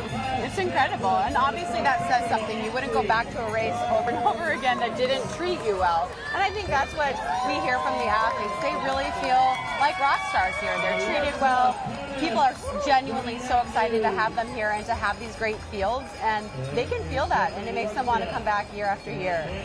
We've still got this little tight pack of about 6 guys here. There's one kind of trailing a little bit behind them. Let's take it out to our lead car, Charlie Muller and Dick Beardsley. Hey, yeah, we've just watched the lead men cross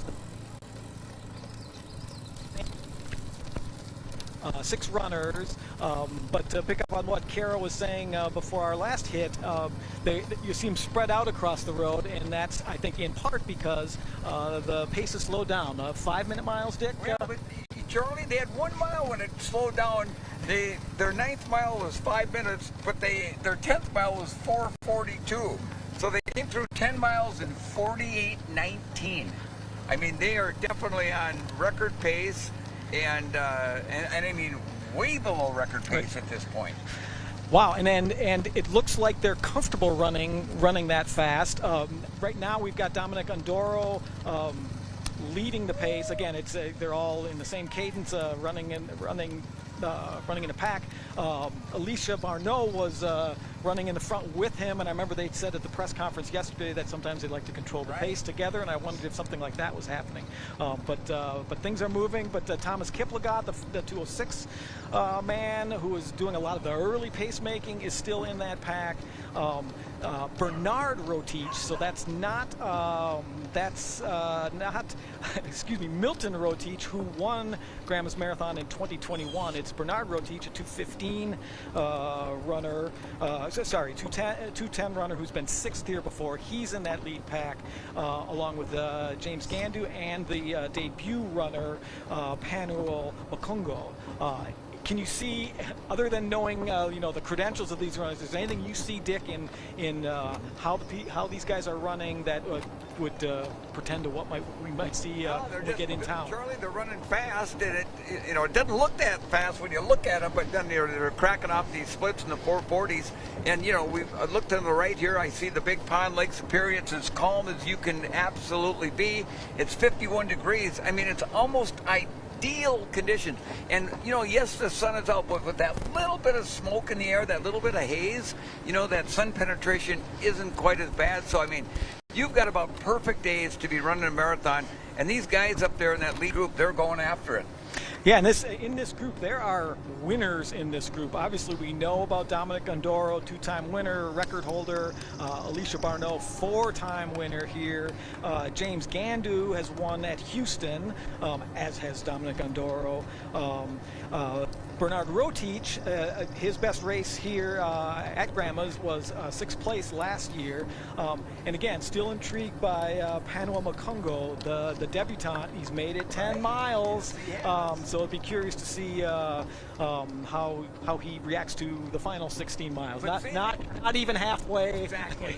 And any of these good runners like this, 10 miles to them, that should be a breeze. But now let's see how they're doing at 20 miles with another 10 miles on there.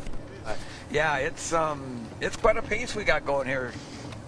Yeah, it's really a beautiful thing to see, elite runners sort of in the zone, in their pace, running free and easy along Lake Superior. It looks like we could walk to the Apostle Islands from here, Dick. It really does. So with that as the setting, let's send it back to Canal Park. It's great to see these guys, still kind of keeping on that pace that we've been talking about throughout this race. It looks like we've got Dominic Unduro, I believe he's the one in that orange shirt there, kind of leading now, but they're taking turns. Like you said, you don't really get any benefit at this point of being in the front of a pack like this. No, but it kind of seems like they're working together. We saw Unduro be behind for a little bit. Now he's moving towards the front, and as we heard, the pace has slowed a little bit. That's why we see them a little bit more spread out instead of that single file line.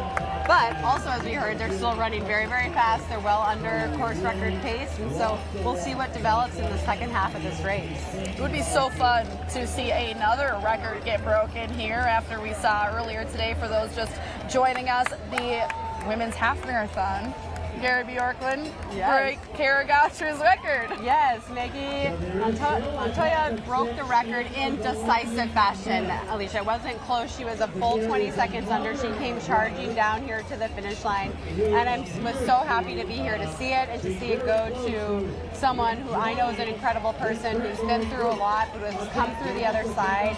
And I get to see her. She lives in Boulder, Colorado, so I see her out training. Really great to see that. I was very excited to see her nab that record, and it was a big personal best for her as well. So a great day for her and for Grandma's Marathon to have that kind of talent here. Yeah, absolutely. That was a fun race to watch. Maggie Montoya, like we said, broke the record for the women's. She's the Gary Bjorklund half marathon, and of course, Joel Reichow, for those again just joining us, he won the Gary Bjorklund half marathon in the men's division. He came in about an hour as well. We see all smiles on Maggie's face. She had never broken 70 minutes before, so it was incredible to see her not only get under that, it's kind of a barrier is getting under 70 minutes as an elite marathoner, half marathoner, but she shattered it. She didn't just barely get it, she absolutely shattered that barrier.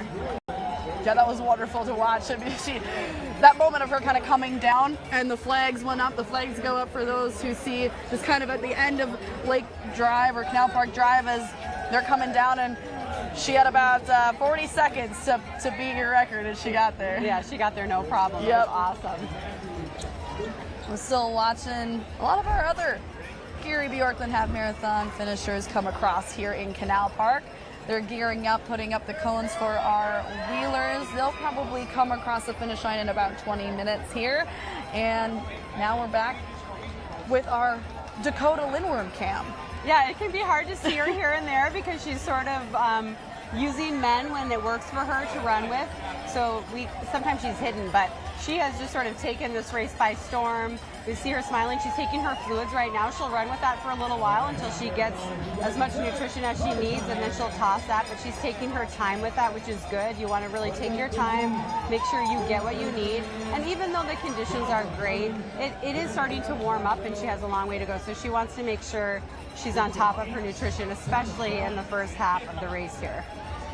Absolutely, and I know some of you might be seeing this man pushing a wheelchair right kind of near Dakota. I believe that is Sean McQuaid. Now he is going for a record of his own, a Guinness World Record for the fastest pair time of pushing a wheelchair across the finish line. He hopes to get across around 10 or 10:20 today. But let's take it out to our women's lead car with Carrie Tollison and Chad Samala. Which is... We're still lost. We can't hear them. We got nothing.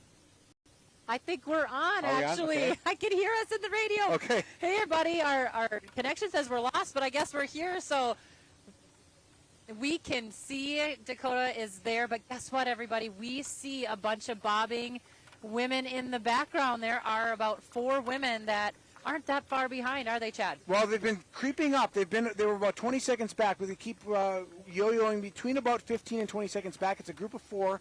Lauren Hagen, Gabby Rooker from 35-year-old from New Brighton, Minnesota, who we hit at the top of the show. Grace Kahura from Kenya, 30-year-old who was 9th at New York City Marathon in 2021.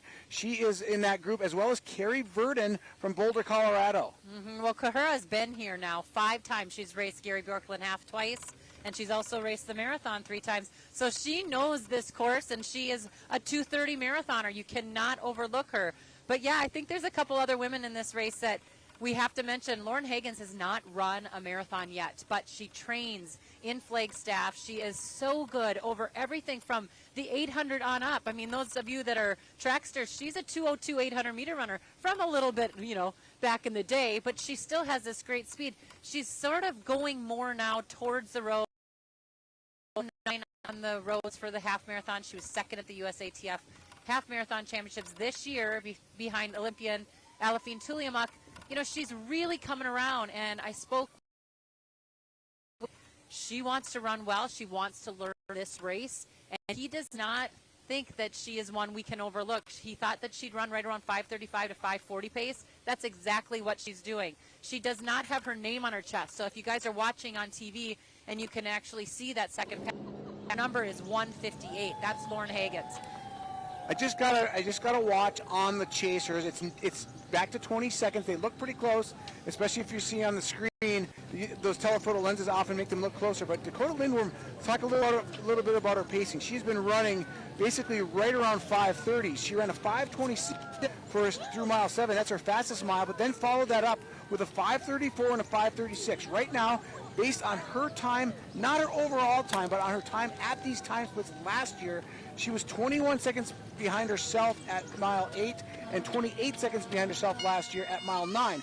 But she's still within 10 seconds in both those miles of Kellen Taylor's actual run when she set the record. So, you know, she's a little bit outside her own time at these mile markers last year, but she's still well within striking distance of that course record right now. Her average time through mile 9 would put her in at 2:24.26. That's 2 seconds faster than Kellen Taylor in 2018. Yeah, I think we were talking a little bit about her build-up here. You know, she's coming off that Boston Marathon, as we've talked about, but she's also had some ups and downs. Dakota has actually told me 3 weeks ago she had a really bad stomach bug that landed her in the hospital. She had kidney stones. And so she did still get in 70 miles that week. She didn't miss a day of training.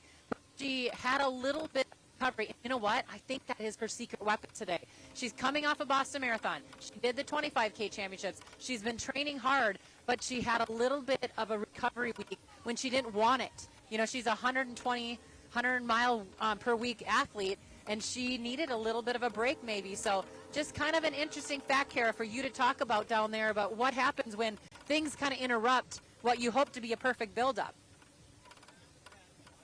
Go. Yeah, I mean, I can't imagine having kidney stones and running 70 miles or any miles. Yeah, I think that just shows you her passion for the sport. And, you know, sometimes rest, it gets forced upon you, and it's not necessarily a bad thing. Sometimes it actually makes you sharper. I remember Paula Radcliffe, before she set the world record in the marathon, she actually got hit by a kid on a bike on one of her final, you know, stretches of training, and she really had to rest, and she believes that that was what made her feel so fresh on her legs. But this women's race is becoming a little bit more interesting. We see that chase pack. They're in the camera now, and they're working together, and it's an incredible group of women that, you know, most of them have run a marathon before and are trying to really get PRs and move their careers forward. But we do see, as Carrie mentioned, Lauren Higgins, who trains with Kellen Taylor, who has the course record here up in Flagstaff, and she's in that group. Her agent has been texting me, telling me what great shape she's in, how her preparation has been perfect. So right now, Dakota is still out front, but there is a good group of women working together. And I have to say, it's easier to be the hunter than the hunted. And so they're going to be working together to close that gap and close up on Dakota. I was going to say, there's got to be some, you know, excitement, some extra push for those women. As you said, we can see them now. This is kind of the first time since the starting line that we've been seeing some of them chasing her in the hunt, and there's quite a few right behind her to kind of push them to see Dakota, and they have a goal is, okay, there she is, that's what we need to do to kind of push and get ready. And, you know, they're still pacing themselves, of course, this early on in the race, just closing in on an hour in for the women. And, you know, we mentioned earlier, I did that Maggie Montoya was 5th at Boulder. Boulder had a great race there a few weeks ago, and we see in that chase pack Carrie Verdon, who was 3rd at the Boulder. She also trains in Boulder. Her coach is an Olympian in the marathon, Lee Troop, an Olympian from Australia, so he knows and understands this race. She's run 2:31, but I've heard rumors she's in better shape than that, and she is in that pack back there. And it really seems like that pack of women is working together. They know they have a lot of work to do to catch Dakota, but they're working together. They're all on probably PR pace. In fact, I know they are. And so they're working together to stay together, really pull each other to a great time today. We're kind of starting to feel a little bit of wind come across down here at the finish line in Canal Park. Maybe that'll help them out a little bit. Yeah, you know, it's not significant yet, but honestly, it feels a little good. It's a little bit of a cool breeze, and so I would think that unless it becomes gusty, it kind of feels good and cooling coming off the lake, that cool air. So we'll see. I know I've been noticing the balloons here at the finish line. They were still for so long, and they are moving a little bit now. So we do have a breeze coming off the lake. One of the toughest spots of this race that many runners talk about is Lemon Drop Hill. Our own Bailey Warfield has just arrived there. Bailey, what are you looking at now there at Lemon Drop Hill? One of the toughest parts of this Grandma's Marathon course. Yeah, well, you can tell that it's one of the toughest parts of the course because, of course, a lot of people are walking at this point. A lot of the half marathoners coming by here at Lemon Drop, and I just arrived here from the start of the full marathon, and I gotta tell you, it was just amazing to see everybody start. I saw shirts from Iowa, from Nebraska, from Montana, people from all over. There is a man dressed as a grandma running Grandma's Marathon. That got a laugh out of a few of us who were filming the start, and just great energy from all of the runners there. And one of the other things that I noticed, and I've noticed it with a lot of the Grandma's events this weekend, it seems just busier. I mean, it just seems like there's more people in town. Maybe that's a result of that early sellout, of course, this year, but there were cars parked on Highway 61 at a lot of the road crossings to get down to Old Highway 61 to see runners there. Tons of spectators out to support these runners, which is great to see, especially on that more rural stretch of this race where there aren't quite as many people to cheer you on and get you through that section. But we're looking forward to many more fun times and smiles and waves and cheering here at Lemon Drop Hill, and we'll send it back to you all in Canal Park. Yeah, that's such a pivotal part of this race, especially, in both races, of course, the full and the half, but I know a lot of the full marathoners, once you get to Lemon Drop Hill, you've got, about 4 miles left to go? Yeah. And it's tough. It's a steep climb for those of you who haven't ridden up it. And you obviously raced it. Talk about what that Lemon Drop Hill, what that climb feels like for those who haven't done it. I would just say keep your eyes up. It is a climb. It's the first real, it rolls along. It's not that the course is flat, but it's the first distinctive hill. And it's at that point of the race, whether you're in the half or the full, where the legs are starting to get tired. And so it's a challenge, and I think, people talk about Grandma's Marathon being an easy marathon. I think it has its challenges. And Lemon Drop Hill is certainly that point we see right now. It can kind of take the wind out of your sails, so you kind of just have to get over it, but then you can recover. Like, you just get over that hill, and there's time to sort of recover and recoup yourself for the remainder of the race. I was a fan of that bagpiper there, positioned right on Lemon Drop Hill to try to encourage the runners to keep going. He was at the 5K last night, too. A lot of people were responding well to that. Anything you can do to motivate people. Oh, people love everything it, works. Right? The funny signs, the music, it's all fun, and you run by it in a blip. So it's fun to have those little moments of lightness and support and laughter throughout the course. We're a little bit far away from seeing the men come up Lemon Drop Hill themselves, but they are over an hour into this course, and the course record is right around 2:09. So we can see a men come in just about an hour, and here they are, still all packed up tight there. To still be about 6 of them. Charlie Muller, Dick Beardsley, just in this hour, how have you watched this race progress? Stride by stride, for the last, since the last one before, we're still stuck at just Alicia Barneau, who is falling off the pack, just worked his way back on, and the way Kerry Tollefson would say it, he got after it, and he's still in the lead pack. So it's 6 runners. Alicia Barneau, the 4-time champion, Dominic Andoro, the course record holder and the defending champion, the debutante marathoner Panuel Makungo is still in that pack. He is the runner in the biker tights. James Gandu, Houston Marathon champion, he's running way off to the left of the pack. He's running smoothly there, and then Bernard Rotich, who was 6th here last year, is in the pack as well. And then the most decorated runner in the field as far as PRs go, Thomas Kiplagat, and the lead of this pack has rotated a bit between Thomas Kiplagat and Dominic Andoro, but again, they're all within a second of one, stride for stride. Yeah, but they're running fast, Dick. They are. They're running. They did slower mile. Their slowest one so far, 13th mile, was 5 minutes and 12 seconds, but they came through the 13th mile at the halfway point in 1 hour, 4 minutes, and 10 seconds. So well under the course record pace if they can hold it. Wow. Yeah, so at 14 just said, so we're still have that group of 6, and maybe there's a course record holder or more in this group. Back to Kara and Alicia. Thanks so much, guys. And speaking of lemon drop hill, we now have our first pair of men's wheelers climbing this tough hill. They started at about 7:35, so they are just over about an hour and 15 minutes into this. The course record is an hour and 20. So we could see them coming down into Canal Park very quickly here. 2 of them are right next to each other, doing kind of like what the men's elite pack that we were just talking with the car there. We're doing, kind of drafting each other, holding on to each other.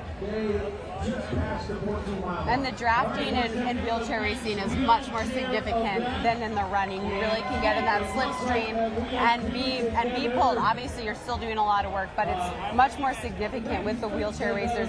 And you'll see that someone is in front and someone just sort of tucks in behind the rim and really rides that line with them. And that's what makes for exciting finishes.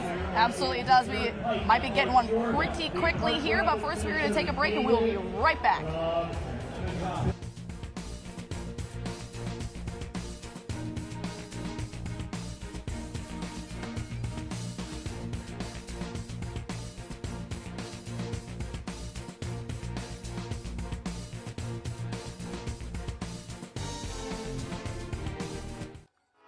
Gogebic Community College. Bold careers begin here. Keyport Liquor, now open in Duluth. Hey Bailey, favorite drinks you've tried? All of them. I love variety, so I'm always up for trying something new. Favorite talk segment? I love when someone compiles a list of things that you should try or places you should visit, and I can put it to the test and see how many I've gone to. Place you'd like to visit next? I want to get to Madeline Island, and I want to ride the lift bridge. What's your favorite story that made you appreciate living in the Northland? Just about every single one, but especially kayaking in the Apostle Islands. Join in on the fun weekdays at 4:30 on WDIO. The Iron Mining Association is a proud Grandma's Marathon supporter. Dr. David Montag, taking new patients at Community Memorial Hospital. Quality shoes, clothing, and gifts from Benders. Our family serving yours.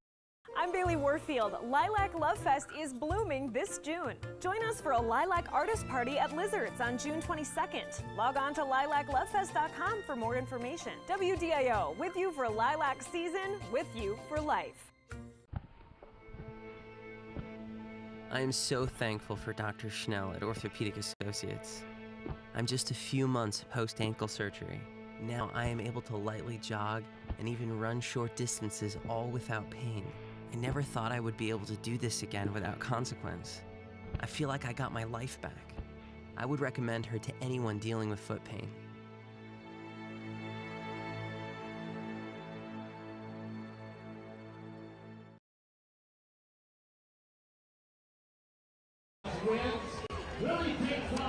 Welcome back to Grandma's Marathon. Now, before that break, we were kind of talking a little bit about those wheelers champions that are potentially going to be coming across the finish line. We've learned that the man in front is Aaron Pike, the multi-champion, and right behind him is Fernando Sanchez Nava out of Mexico. That is a neck-and-neck race, much like this men's race is too. Still just this massive pack here. They're about an hour and 11 minutes into this. That one's going to be a really, really interesting finish. I think this wheelers men's race is going to be a really, really interesting finish too. And I would expect our wheelers champions to be coming around the bend pretty quickly. Aaron Pike has won 4 Grandma's Marathons, 2022, broke his own record, 2019, 2018, and 2017. And he's back and he's looking for more. Yeah, and he's been a part of 2 of the closest races in history as well. And I think this course obviously suits him well, and he's here to defend that title. And but he's not afraid of those close finishes. No, he is not. And for those of us who joined us last year, that was one of the closest finishes, I believe, in Grandma's Marathon wheeler history. It's about 3-second differential between him And John Boy Smith, who had won the year prior to that, he had won in 2021, and man, they just whipped right across.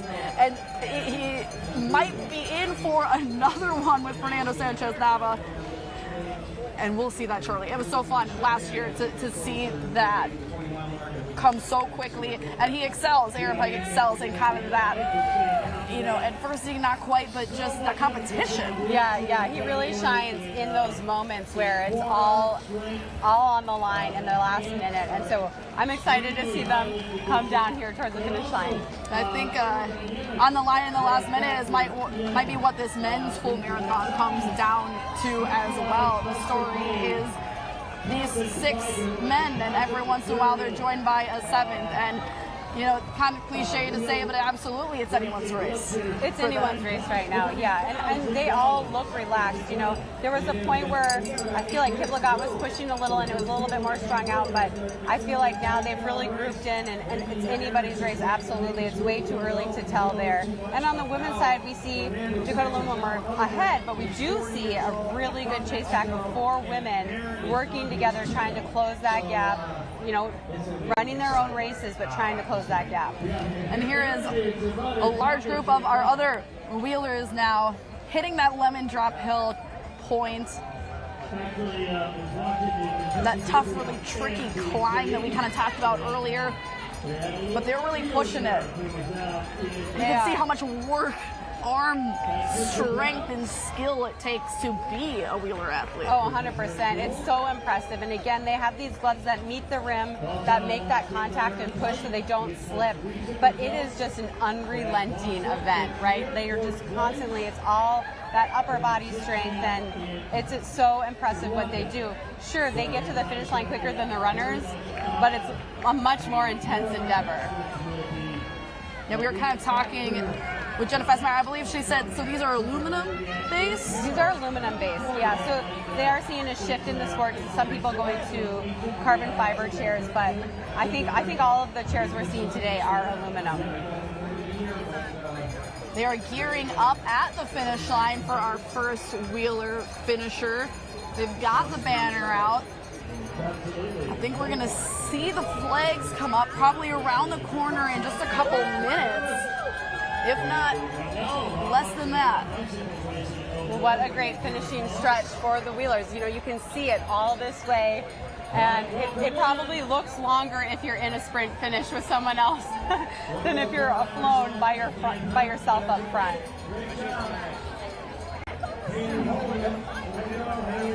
It probably feels like the whole race is this final stretch when you're right next to someone like Aaron Pike was in that last shot.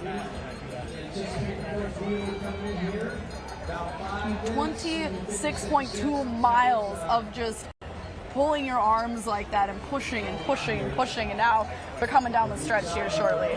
It's very impressive. The training is very impressive, and the recovery, their arms are everything, so the way they have to work hard to recover from things and take care of their bodies just like the runners do. It's really incredible to see them, and it's fun to see such a talented wheeler here with Aaron Pike, the course record holder. It's cool to see the best at what you do, getting to see them out there on the course. Absolutely. Grandma's Marathon really brings such a large core of elite athletes here, and it sounds like that too. That pair, Aaron Pike and Fernando Sanchez Nava, they're over a half mile away from that other pack. They really pulled away. They kind of used that strategy, it seems like, to push each other down the stretch here. Speaking of down the stretch, I know we've been spoiled already today, yes. Right? There's only been 2 finishes, and we've been spoiled with 2 great performances. So we're eagerly awaiting those flags to be raised so that we can see them come down here at the finish line. We're hearing that maybe Aaron Pike has made a little bit of a move here as we're coming down this final stretch here. Yeah, absolutely spoiled with great finishes so far. I'm so excited to see that red flag come up. I can't wait for another one. I know, it's so exciting, and it's so fun to see, see it, the emotion on their faces as they come down. A long day is about to be over, and it feels so good. And we hear, yes, that Aaron Pike has taken the lead, so perhaps he won't have to sprint as hard down the finish line as he has in years past. Maybe he'll be able to enjoy it a little bit. Absolutely, that would be wonderful. If it is in fact Aaron Pike who crosses first, this would be his 5th Grandma's Marathon title. You know, when we hear those stats, I really think that speaks to the race. Absolutely. People feeling welcome, people having a good time, people feeling like they matter. There's so many streaks that are happening at Grandma's between the marathoners and the wheelers, and I think that just speaks to the race itself, the race organization, and how they treat the athletes. Talking to him in years past with his other championship victories, I mean, he's preached to that as well. This is a wonderful course. He loves the feel of it, but he loves the people who put it on. Yes. They make it so easy. They make it so welcoming. They make it so fun. Yes, and that's, at the end of the day, you know, we're watching amazing athletes, but it should be fun, right? It should be an enjoyable process, and that's what it's all about. And this is what's going to inspire the next generation. You know, someone watching today is seeing this and is going to want to win Grandma's someday, and so it's important that the journey is enjoyable. I know Dakota Lindworm kind of touched on that when she was talking about her Boston Marathon experience, and she was like, it wasn't fun, and I wasn't sure if I was going to have fun, and then I had another marathon and I had a blast. And so sometimes you got to just shake off one of them and get back on to the next one, but obviously Aaron Pike thinks Grandma's is fun. Yeah, he's having fun, and now we do get a shot of Dakota Lindworm, and we can see that chase back. To her right, or to the right on the screen, we can see Lauren Hagens. This is her debut marathon. She's never run a marathon before, but from the little view we have here, she is really bouncing off the pavement. She looks very, very fresh for this stage of the race, but we still see that Dakota is in the front. Sarah Daniels, congratulations. That chase pack is Grace Kahura, Gabby Rooker, Lauren Hagens, and Carrie Burden, all very accomplished women. Rooker's the only one that's run under 2:30, but the others have run very close to it. And so that's an incredible chase pack, and they really are working together. We weren't able to see them in the beginning stages of the race. And, you know, it's deceiving, these camera angles are deceiving, but I do believe we're getting word from Carrie and Chad that they are closing in that gap a little bit. That's kind of fun to see this race get to that tighter point, get to where they're coming up on Dakota. She's still looking great, great energy, but to watch those other elite women close in and make this a really contested race about halfway through. Yeah, and I love watching Dakota do her thing, but I do love watching races where athletes are breaking their own boundaries, working together, and I think that's what we're seeing in that chase pack. It's really cool to see when athletes put egos aside and say, hey, this is a group I'm going to ride with, and we're going to go chase PRs together. And what a great day to do it. We already saw a record, might as well break your own record. Yeah, absolutely. We are under a mile away, 0.7. Coming down Railroad Street, our lead wheeler. On his face as he comes in. He is supremely focused as an athlete. And maybe because of the depth of the just this focus as they come around the corner here. maybe he had a strategy today. This is one of the best sights in our sport when we see that flag raised and and the excitement, you can hear the excitement of everyone down here when that flag gets raised, that they know they're about to see a winner come through, the first person to come through in their event. It's just really special and it's fun to be down here. Here we go. Here we go. About 1 minute and 15 seconds. And he's having to weave through a little traffic here. You know, he's coming up on a lot of the half marathoners, so he's having to be a little bit deliberate with where he moves on the course. It's not only the race, it's the organization, the focus. Here we go. Aaron Pike, this is him coming down Canal Park Drive. The red flag is waving. This is Aaron Pike, a 4-time Grandma's champion. This is his 13th Grandma's Marathon. He seems to have a handle on this. He was so neck and neck before, and now look at him go. He really must have been a strategy for him to pull away. Yeah, he moved a lot earlier than last year, and this is great because he gets to enjoy it and absorb this.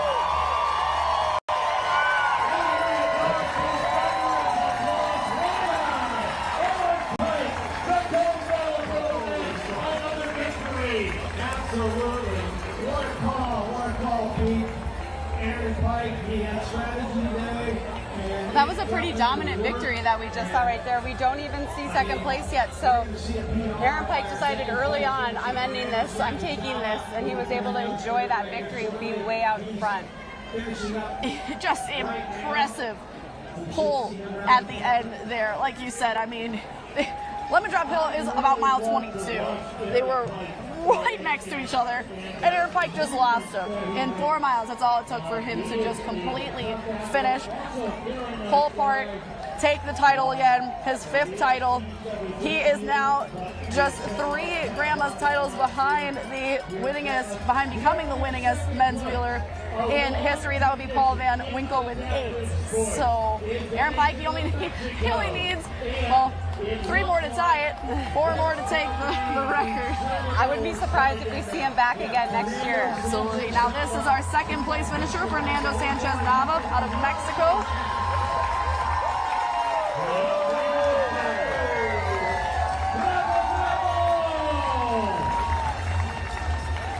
That is your men's runner-up, Fernando Sanchez Nava. And Alicia, we have kind of a cool view because we are looking at the finish line and we can see all of the photographers and media, you know, like tiered, stacked up on platforms and stairs over there, taking the pictures, welcoming the athletes as they cross the finish line. It's a pretty cool view. There's videographers, photographers, cell phone recorders. Like you said, there are stacks on stacks. There's platforms, there's crouching people, there's tall people. It's just so fun to see the coverage these athletes get. It's so well deserved. Oh, absolutely. And this is how you grow the sport. You know, you can't be what you don't see. And so Grandma's Marathon does such a good job with the wheelers, putting them on display as they should be. And they're just going to inspire another generation, you know. Someone will see Aaron Pike and say, I'm going to beat his course record. And that will drive them to do so. And it's super cool, and it's awesome to see these truly amazing athletes showcased in this way. 4th place from Duluth City, Show Watanabe, 31 years old, coming in right now. As these wheelers cross the finish line here, this is our 4th place finisher down in Canal Park. We are in the heat of this full marathon. We are about hour 25 in for the men, hour 20 in for the women. It's really still, I mean, man, this men's lead pack, it's just so interesting to really not see much shifting happening in that sense, where with the women's, back from, you know, the Dakota Lindward camp, to now have these women kind of following her up in this background that we're seeing. Yeah, it really has been 2 different races, and it seems like Enduro has really positioned himself in the front for the last few miles. He's not necessarily pushing the pace, but he has made his presence known. He's the one in the bright orange t-shirt. And then we see on the women's race, Dakota Lindworm is still in the lead, still running her own race, using the men around her, but she is being chased by a pack of 4 accomplished women who are all, they believe, in personal best shape, that believe they can challenge her if the timing is right. Now, Charlie Muller, Dick Beardsley here in the men's lead car. How have you watched this pack kind of progress throughout this? I'm seeing Dominic kind of looking over his shoulder a little bit, but now he's kind of stopped and just kind of taking stride here in the lead. Yeah. How has this pack evolved since we last checked in? Well, I don't think it's really evolved at all. It's been the same 6. The one bit of drama is on 2 occasions, Alicia Barneau, the 4-time champion, has fallen off the back of the pace and then worked his way back on. Happened twice. He's pulled it back together both times. But what we're noticing is people behind the lead pack are working their way up, and that's in part, Dick, because the lead pack has slowed the pace down a bit. Absolutely. You know, that early pace, those first, 5, 6, 7, 8 miles are in the, low to mid 440s, and that can take it out of you. Their last mile split at mile 17 was 5:08. And like you said, Charlie, there is a couple of guys, what, maybe 150, 200 yards back, something like that. Right. But they've been gaining with this pace slowing. One of the people back there is Milton Rotich, 2021 Grandma's champion, so a guy with some pedigree. Maybe one of the surprise people back there is the American Kevin Salvano. He has a 2:16 PR, 25 years old, but looks like he had a pace he intended to run today, and it might bring him back to the lead pack. But then again, this pack of 6, there's some pedigree in there, and if someone starts to lay down the pace, it could just explode things again, too. For sure, right? because, we're not far from the 18-mile point, and this is when things start getting interesting. Be coming into the city of Duluth here across the Leicester River, not too many, and not too far, and the crowds get big, and that's when things should start to turn into a real race, where somebody's going to start making some moves, trying to break open that pack. But like you said, Charlie, we can see those people behind them now. We can see the color of their shorts and singlets, so they're they're gaining a little bit on that lead group. Sometimes for people who watch cycle racing, when like the breakaway pack is off in the lead, and then the peloton starts working, and it has a bit of that feeling. Obviously, the breakaway pack are the race leaders and the race favorites. But again, defending champion is or a former champion is back there in Milton Rotich, and sort of a surprise American Kevin Salvano. Since we last talked, one of the people working the pace in the lead pack has been Panuel Makungo, the debut marathoner. Now, he's run 1:01:38 for a half marathon. Dick, and you think that equates to like 2:06-ish for a marathon? Again, if all goes as well for 26-2 as that race went. Yep. They were slowing down, Kevin. Charlie, a 5:11 on that mile 18, and the gentleman, Kevin, what's his name? Salvano, he is definitely closing the gap on there. I'm telling you. And the pace being cut back a little bit has definitely helped him, get back up into this race. He's not in that pack yet, but he's definitely closing the gap on there. This is going to be exciting. So the people in the frame right now, so to speak, are Thomas Kiplagat, 2:06 man, Bernard Koech, Dominic Andoro, Panuel Makungo, a debut marathoner, James Gandu, who won the 2022 Houston Marathon, Alicia Barneau, our 4-time champion, Dennis Kipkosgei from Kenya, Sergei Weldabanos from Eritrea. He'd be the first Eritrean champion of Grandma's Marathon, and then 2021 Grandma's champ Milton Rotich, and the American Kevin Salvano. So it's usually a marathon, it winnows its way down to the eventual winners or the final challengers, but this race is getting bigger and bigger, and it looks like Sergei Weldabanos has joined the lead pack now. So the lead pack is now 7 runners. With that excitement building, we'll send it back to Alicia and Kara at the finish line. Go, go, go! Lots of excitement building with that men's late car here, but right now I know our own Dylan Moreau is with Aaron Pike, the champion of this year's, and now his 5th Grandma's Marathon crown. Dylan.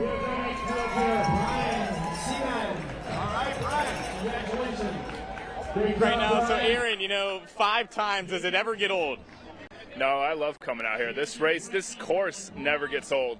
Every time I come out here there's a restaurant I go to that's like halfway between here and the start, and I get to kind of see what the course looks like, and every time I'm like, this is the nicest course I've ever raced on. Nice. So you talk about that nice course. I mean, you've been through it before. Do you ever still get nerves, coming out here, trying to get first place, beat your records? Talk about that. Yeah, you always have a little bit of nerves because it's just such a high-paced race, so it's going to be cardiovascular. It's going to be a tough one. There's not a lot of climbing, but you're averaging 19, 20 miles an hour on the really fast days. Today was just below that. It wasn't much of a tailwind. It was kind of a no-win situation for most of it. So it was fast, but it wasn't like a course record fast. Yeah, so you talk about that fast. Take us through maybe, the difference. Maybe last year you guys had that win, a little bit quicker times. Did you train for that type of event? Yeah, I train out in Illinois where it's pretty flat, so we're moving fast all the time, and we get bikes out in front of us. So the high-speed stuff I thrive in. So definitely training for that all the time. But yeah, the course is good. We took off, and it kind of broke up into a pack of 5, and then that kind of whittled down to two of just me and one guy and a guy chasing for a long time. I was hoping to pull in another guy because it was, without the tailwind, it's nice to have like 3 or 4 people, but it was just 2 of us for the most of the race. Nice, perfect. Well, congratulations, Thanks Aaron. Once again, Aaron Pike, 5-time Grandma's Marathon champion in the wheeler division. Back to you, Alicia and Kara. Absolutely impressive feat there by Aaron Pike. I mean, five crowns in one event. Unbelievable. And I know that we're about 8 minutes out from seeing our wheelers female champion. It sounds like Jenna Fessmeyer has a pretty good lead from our announcers here. She's about 8 minutes out from the finish line, 24-mile mark, so we should be seeing her come across. And we talked a little bit about her already, getting the opportunity to hear from her at the press conference and just how happy she is to be back here after a second-place finish last year. That was an hour, 33 minutes, and 50 seconds. That was her time last year. She was also here in 2019 and placed 4th, so she's had quite a decorated career here, just even at Grandma's Marathon and beyond that as well. Yeah, she's a great racer, and she did say that she didn't necessarily have the same fitness as last year, but she feels like she learned a lot last year about the course and how to handle those final stages, and specifically that last mile. And so she thinks that's going to work to her advantage today. I'm excited to see her come in about 7 minutes, but let's pause 10 seconds for station identification. This is Grandma's Marathon coverage on WDIO and The Fan 106.5. Bravo! Sandy's dressed superior, I think. Oh, 17 years young. You are a champion, Sandy. Congratulations. Welcome back. Man, what a day it's been. It's been unbelievable. It's just like every race gets more and more exciting, and so it's been an awesome day to be a spectator here. Absolutely, it's been so fun. It's kind of warming up a little bit. You guys might notice I shed a layer here, so that might cause a little bit slower later on in the race, just some of this heat, but it's not bad. It's not bad, but it does build, right? As you're going through the marathon, those miles pile on. That's why you like a cool marathon. You wouldn't want to stand around in it, but you enjoy running in it. But it's still not at a point that's extremely discomfortable or anything like that. You just might notice it in those final miles a little bit. Absolutely. Well, we've got a lot of marathon left, but let's take a quick break. We'll see you soon.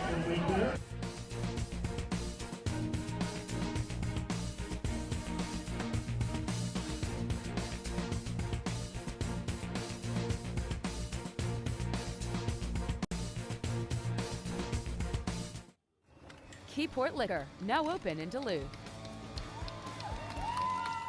Quality shoes, clothing, and gifts from Benders. Our family serving yours. I am so thankful for Dr. Schnell at Orthopedic Associates. I'm just a few months post-ankle surgery. Now I am able to lightly jog and even run short distances all without pain. I never thought I would be able to do this again without consequence. I feel like I got my life back. I would recommend her to anyone dealing with foot pain.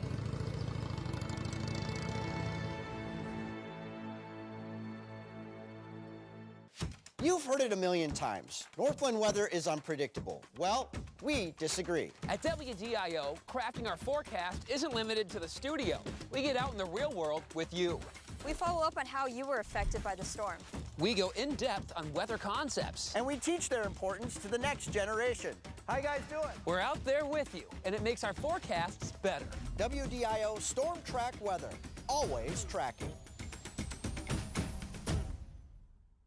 Dr. David Montag, taking new patients at Community Memorial Hospital. The Iron Mining Association is a proud Grandma's Marathon supporter. Gogebic Community College. Bold careers begin here.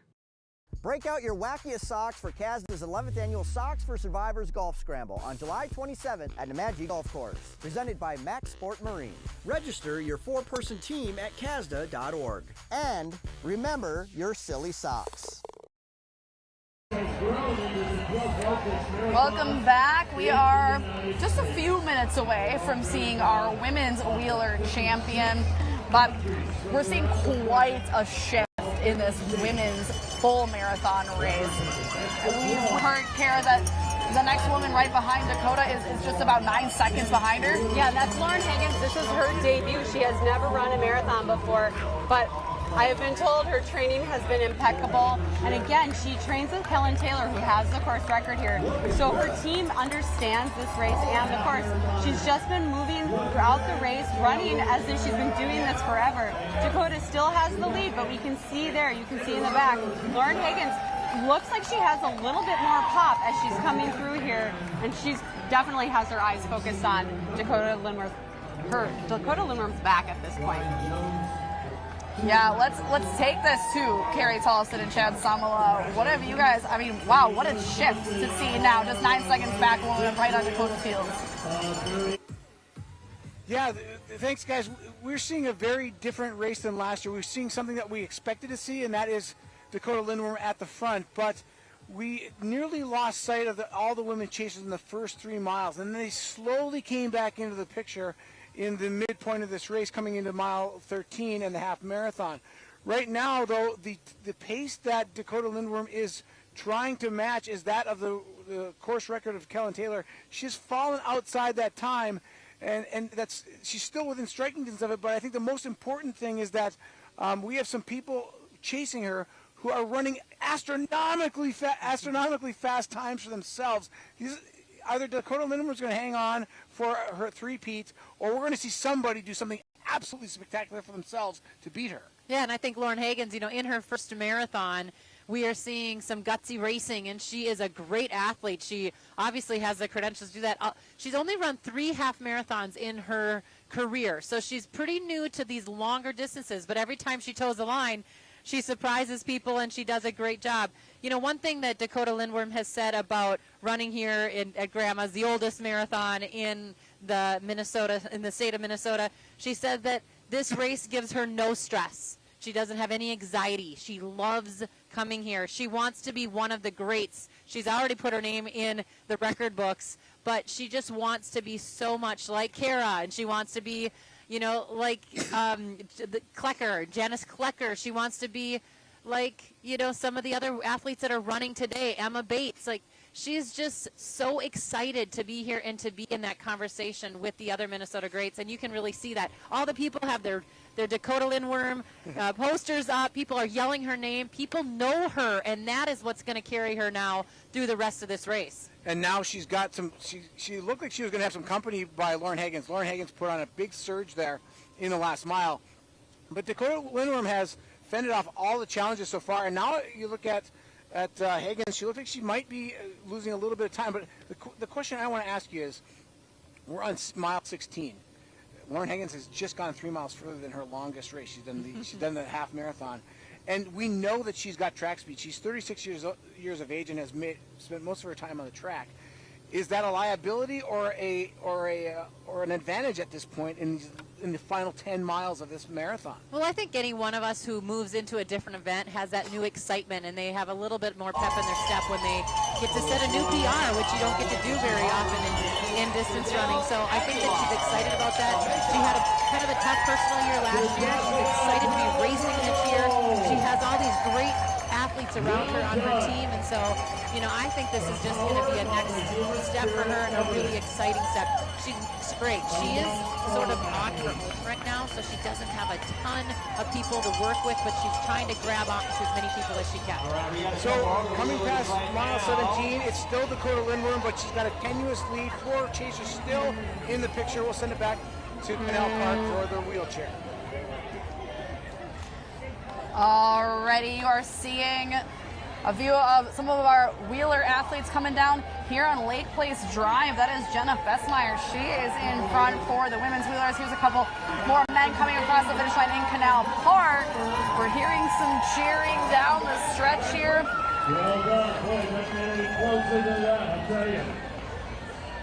I think we're going to shortly see those red flags go up. And here comes our first one. There we go. The flags are up. Jenna Fessmeyer is way in the lead. That's it. Down the straightaway. Jenna is about to enter Canal Park. And Jenna is always easy to pick out because she leaves her leg in front of her. She doesn't tuck it up underneath her. So it's always, for me, easy to pick her out when she's racing. But this is a great step for her. This is so fun. She finally gets to cross the finish line first. She's the second here, I believe fourth, and now she gets to be the champion.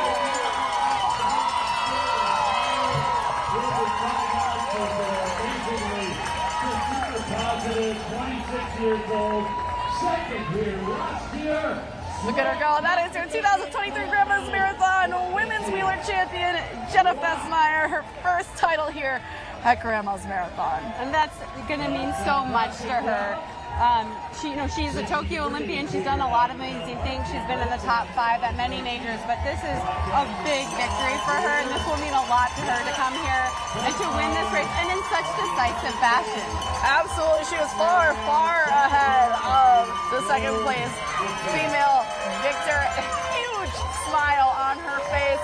If you were able to see that on your screens, so excited to break that ribbon here at the finish line at Canal Park.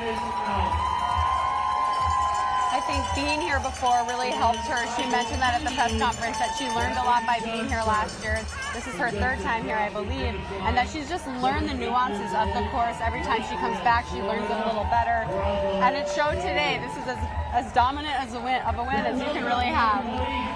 I thought she shared with us yesterday how she got into this race and this event. I thought that was such a great story. She was telling us about how she was throwing, I believe it was discus in track and field. Her mom was the coach back in high school, and they added wheelchair racing into that school and that state's events. And her mom said, "Oh, you should try it." And she thought that it meant you were actually like racing in a regular wheelchair. Yes. And she didn't know what it looked like. She didn't want to do that. She didn't want to race in a regular wheelchair. And then her mom said, "No, they have racing chairs," and it's literally changed her life. She's a Tokyo Olympian.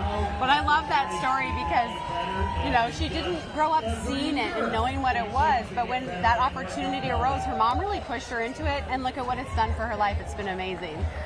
And it's so fun that we get this opportunity to share it. And she kind of said that herself too, to allow other maybe young athletes to see, hey, wheelchair racing is really fun. Yeah, and she's very passionate about the next generation, providing opportunity. She does a lot of advocacy work. She's a busy woman. She's also working on her PhD, which she hopes to get in 2026, while also, training and hoping to become a 2-time Olympian next year in Paris. So she's a very, very busy woman, but she's just the best. I adore her. Great job, Bobby. You don't want it on there? Stacy. I was like, what? Sure. Polly Mathers. Well done. It does feel like it's heating up a little bit down here now. I can feel that sun on my face. And it's not blazing hot, but it is. We've lost those really ideal cool temperatures down here. Yeah. That chilly kind of, it wasn't cold, but that chilly kind of start hovering around 50 degrees, that's definitely gone now. I think we're around, it's closer to 60 here, and it's only going to go a little bit warmer as we go. Which feels good, but those conditions at the beginning and for the half were just prime. They really were, and we're kind of getting closer in. We're at about an hour 45 at the men's mark, and last couple of years they've come in close to that 2 hour 10 minute, course record 2:09, and as we've seen, that's going to be a really contested finish too. It'll be interesting to see. They were on 2:08 pace through halfway, but then the last time we got to see the elite men, they were stretched across the road, which is an indication that the pace has slowed, and we were told by Charlie and Dick that they had run a couple slower miles. People were actually catching back up to that pack, and so that'll be interesting. I think Dick said it at some point. Someone's going to make a move. Someone's going to start to push the pace, and there's going to be a big change in that lead pack. And wow, yeah, we are encroaching on this lemon drop hill climb for these full marathon male finishers. You can kind of see this entourage of vehicles coming up to this hill point. And that's kind of the pinnacle. That's really where it starts to pick out this pack, and often where this pack kind of starts to fall apart. Yeah, for a while you'll see people sort of riding that wave, but in these latter stages, that's when we'll start to see moves and people, trying to squeeze out here or bring the pace down here. And we see that in that last shot we saw. There's definitely some separation now. It's not that same big pack. This here, I believe, is our second place female wheelers finisher. That was Michelle Wheeler. And she placed fourth last year. Yeah, she was one of the ones to watch, so not surprising that she takes second. A strong field this year, and it's just fun to see them come in. But again, now we're seeing these men, and we can't see quite yet, but it looks like there has been a breakaway of 2 to 3 men. You see the pack is broken up a little bit, which tells me someone has decided to make a move. Someone has decided that they needed to break that up and make that field smaller up front. We will get a better look at this men's elite pack in just a bit, but first we'll take a quick break.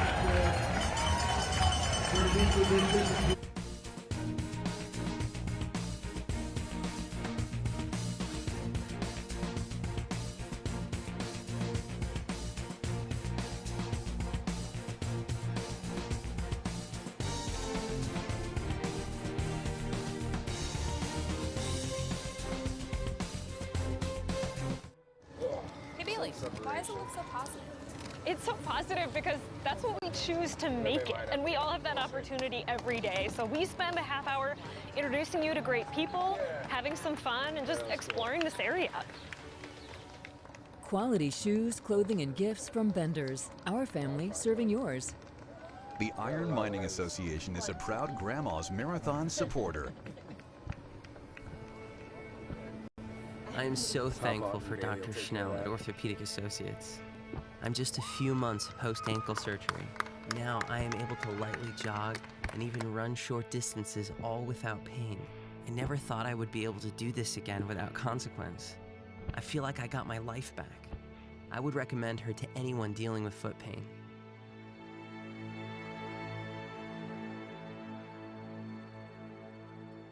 Dr. David Montag, taking new patients at Community Memorial Hospital. Gogebic Community College. Bold careers begin here. Keyport Liquor, now open in Duluth. Life is a whole collection of experiences, moments marking the different chapters of our lives. They can be hard, difficult to navigate. Also, beautiful, joyful, thrilling. We take pride in covering these moments. They're meaningful to us because this is our community. We share in these experiences right alongside you. Through the tough times and the good, one thing you can count on is we're with you through it all. WDIO is with you for life.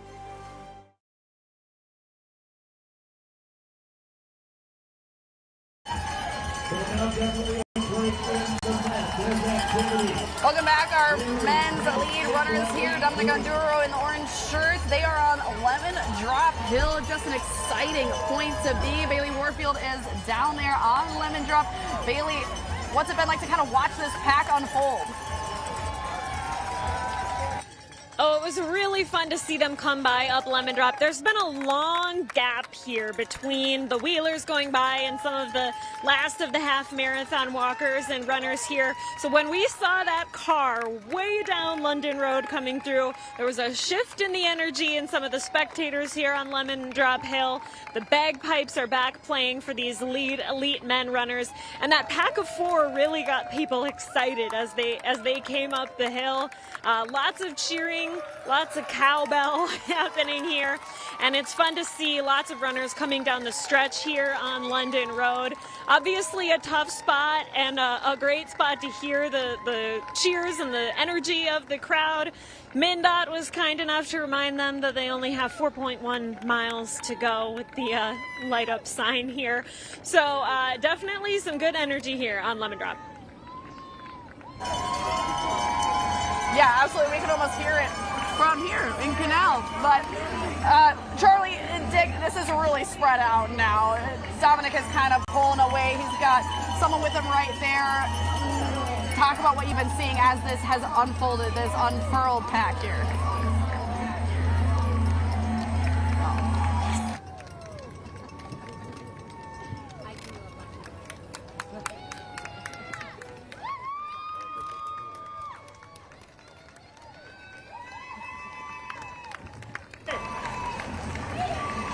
that we can really see now, see how the strides are opening up. Before they were a little bit more compact as they were running. Now we've seen the arms open up more, the strides are getting bigger, and this is a shift in the race. This is the point where the racing is really starting. And it looks like we see teammates, training partners battling out here in the final miles. Yeah, Alicia Barno and Dominic Onduro right next to each other. They talked about training right next to each other. Of course, they each want to win, but they'd be fine with seeing the other one win too. And here they are, the two that have broken away out of that original 6 that we've been seeing for so long. And as we expected, we said that Lemon Drop is that point where people come out. It's been interesting. We see Onduro, he keeps looking over his shoulder, making sure that they're breaking away, making sure that that 3rd place isn't hanging on. I've seen him look over a couple times to make sure, are we moving away, are we breaking away? And this is when things get interesting because they know each other's strengths and weaknesses. They have trained together. And they know each other, they know everything about each other. And look at kind of this strategy now. Dominic kind of pulling out right behind Alicia. It's gonna be so fun to watch this pair come down and see who's the first one across the finish line down now. There's training partner bragging rights on the line now. Yes, and Grandma's Marathon champion. And Grandma's Marathon bragging rights. Could Alicia Barno get his 5th crown? Could Dominic Onduro get his 3rd Grandma's Marathon crown? It's tough to know. It's tough from this angle, but from this angle, it does look like Barno is pulling away a little bit, and that Onduro is sort of protecting 2nd position. It's hard to tell from this angle, but it seems like Barno is the one pushing the pace and pushing away at this point. He sure knows this course well. He knows the strengths. He knows the times to push and to pull back, and to see him really lean into this down on London Road here. And you know, it does, the experience of being here multiple times, you really get to know a course and you really learn when the part of the course is right for you to make your move. And both of these men have a lot of experience on this course. I don't think that either one of them would really make a mistake because they know the course. So I feel like Barno is making this move now. He is definitely pushing ahead and he knows how much there is left to run. He knows this course well and he believes he's timing it right. He took 4th last year. We talked about his 4 titles, but to point out that those were 4 straight titles. That was from 2015 to 2018. He had really etched his name into history. I mean, he is the winningest men's runner in Grandma's Marathon history. As what we can see right now, it looks like he'll just continue to add to that. Yes, well right now we see him, he is definitely pulling away. With every step he's getting another inch on his teammate and training partner. He's looking down at his watch, he's checking in to make sure that he's not overextending himself too early. You know, we see him glance a couple times, he's checking in to make sure that the pace is correct, but he does look good, and you know, we didn't notice him as much during the race. He really wasn't in the front early on. He kind of yo-yoed back from, he lost the lead pack, he caught up, and so he might have just timed this thing absolutely perfectly. Yeah, it's so interesting what we were hearing from our lead men's car from Charlie and Dick about him. Kind of he dropped in and out and in and out. Now he is far in the lead. We're at about the hour 55 mark for this men's race. We know that he is probably about 3 miles away from this finish line where we are, Kara. And you know, he has to, there's still a lot of running to happen, and he needs to maintain calm. You know, he still has 3 miles to go. He has the lead, but the race isn't over. And sometimes you can start thinking ahead about how happy you are to finish, but he is doing a good job of staying in the moment. We just see him take this turn a little aggressively, which I think is a tactical move, so that when the next, when Najaro comes around that corner now, he sees, oh, I'm falling further behind. So he's still racing aggressively and with tactics at this point. Before we get into this final stretch of this men's marathon, let's take a look back at our women's race. That one's about an hour 51 mark. And here we see Dakota still in the lead. She is alongside one of the men that she has been pacing with through the majority of this race. She still seems to be feeling good. You know, she just has looked comfortable the whole time. She really believes in herself and feels very comfortable on this course, and I think that's come across. She just gave that big smile. Yeah, big smile and a thumbs up. So she knows what she's doing, and we've watched the race unfold behind her, but her races seem very consistent. She went to the front, she wanted to control it, and she's continued to do that. Now, Carrie, Chad, what's the story with behind Dakota? Is she still being kind of chased by this up-and-coming pack of women? Well, the pack is obliterated. Basically, just one chase now. It's about 5 seconds. And just to put it in perspective, Dakota Lindworm is about 58 seconds off of where she was this time last year. She faded and was flying high this time last year and still almost took down that record. She was well inside the record time at this point in the race. But now she's got company, and she's got company with Lauren Higgins, who is in her marathon debut. And we just went past mile 20. And anybody who's ever watched a marathon, watching a debut runner at a marathon, mile 20 is where it all happens. Carrie, what is your impression of Lauren Higgins right now? Well, I like how she's been running. I mean, she's just been stalking, Dakota Lindworm the entire race. She doesn't seem like she's trying to get up on her shoulder now, even though she is so close. She's not trying to put a big surge on to get up there. She's just been content to be on her own. And she looks really smooth. She hasn't had anyone around her. And I did just text Chris Lundstrom, Dakota's coach, and I said, does Dakota know any of these guys that are around her? And he said, nope, she's running on her own. And one thing that's really interesting, Dakota's not looking at her watch at all. So I do think now it comes down to racing. Obviously, we all want that record to go down, but I think Dakota is focusing more on the run and not on the watch.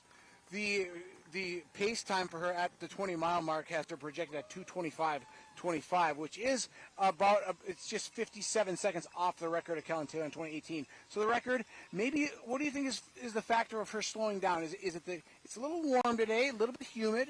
I think the humidity is something that we felt it out at the start line, but it was cool, right? So sometimes you kind of overlook that, but you look at all of the athletes that were passing, and their uniforms are completely drenched. So yes, they're throwing some water on themselves. They are using the sponges, but I do think there is some humidity, and you see a lot of the athletes taking their fluids and making sure they're hydrating. So it is a very nice day to run, but there is a little bit of dampness in that can actually really wreak havoc on your body. So Dakota Lindworm said she wanted to come out today and run a course record time. She obviously meant she wanted to win. At this point, it looks like the course record is now not in jeopardy, but now they are side by side. You got they're about a second separating Dakota Lindworm. So for the first time in over 2 stabs at this marathon, Dakota Lindworm at mile 20 has company, and what will that do to Dakota Lindworm's mentality at this point so late in the race? Well, it can do 2 things. It can either cause her to start thinking, and I don't even know if she has seen Lauren, but she knows she's there, right? So I think it can either do 2 things, kind of get her a little bit wound up and think, oh my goodness, I'm not having the day that I normally have here where I'm blowing everybody out. Or she can say, finally, I can just focus on racing and win that race, win the race between the 2 of them. And I think that gets exciting too. But I will have to say, me as an athlete, I don't know about you, Kara, as an athlete, but when you have that big of a lead and when someone... And from mile 19 to mile 20, Dakota Lindworm ran a 5:27, followed by roughly a 5:40, 5:42 roughly. And now, so that tells you that Lauren Higgins actually kept the pace at about 5:30 to close that gap. Yeah, she looks good right now. Now she is just right on her shoulder there. And these 2 know each other. They've raced against each other. They will work together, but this is the exciting point of the Grandma's Marathon. They have a fun time here for at least a few miles. So I note out what debut 2:25. Now, if this holds, the debut time for Lauren Higgins is at 2:25.25. So, Kara, Lauren Higgins trying to match your debut marathon time. Yeah, they are definitely within that top 5, I think, debut marathon times for the U.S., and that is pretty exciting. But right now it looks like Lauren Higgins has gone by Dakota. She is actually in front of Dakota Lindworm right now, just a couple seconds, but Dakota did not get right back up on her shoulder, and that to me is a little nerve-wracking. Lauren Higgins comes through the mile mark in 1:56.37. Let me find out what that was for a time for a mile split. 5:37, and that will put her at that last mile at 5:27. And now Lauren Higgins has about 2-3 second lead on Dakota Lindworm, and she's not looking back. What an interesting shift of events in this women's marathon as Lauren Higgins has taken the lead over Dakota Lindworm. But the men's marathon, we are nearing a finish time. This is Alicia Barno seemingly all alone. Dominic Onduro quite a bit behind him. He's going to be coming down into Canal Park in just a little bit. I'm guessing maybe, about 10 minutes or less. Yeah, and he's really timed this well. There were some questions early on in the race. We heard Charlie and Dick say he was falling off, he was yo-yoing, but now he has taken a commanding lead, and every time we see him, it has stretched out more and more. Let's send it to Charlie Mahler and Dick Beardsley. What a shift here, guys.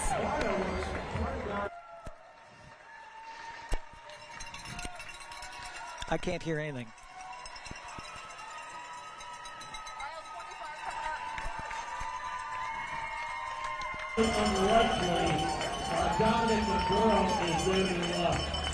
All right, well, we'll take it from here. But yeah, Alicia Barno. So it's been so fun for us to kind of watch this race progress. It went from that pack of maybe 10 to start, then really solidified in that pack of 6 for, I want to say, about 20 miles. Yeah.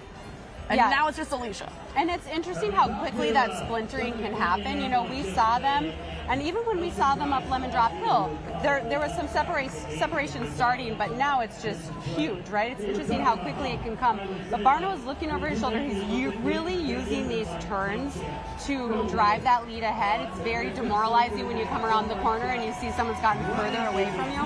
So he's really taking advantage of the turns late in this race. He looks very good. He's very gathered, but he has definitely opened up the arms, opened up his stride, and he's at his limit, right? He's running hard. This is the last bit of it, and he's really working for it. This is what makes these marathons so fun. I mean, you can think that there's a story, and there is for a lot of it, and then all of a sudden make their own story. I mean, we're not even seeing Onduro's orange shirt anywhere behind Alicia Barno. No, Barno has planned this so well, and he really is sort of running away with this. It's funny because he was at the press conference just as his buddy's support, kind of. And so we didn't really talk to him much and ask him how his training has been going, but they train out of Eldoret, Kenya, and clearly it's gone well. Yeah, I know that Dominic mentioned he trains 6 days a week, and yeah, Alicia clearly training quite a bit as well. Charlie and Dick, what have you guys been seeing? Alicia Barno.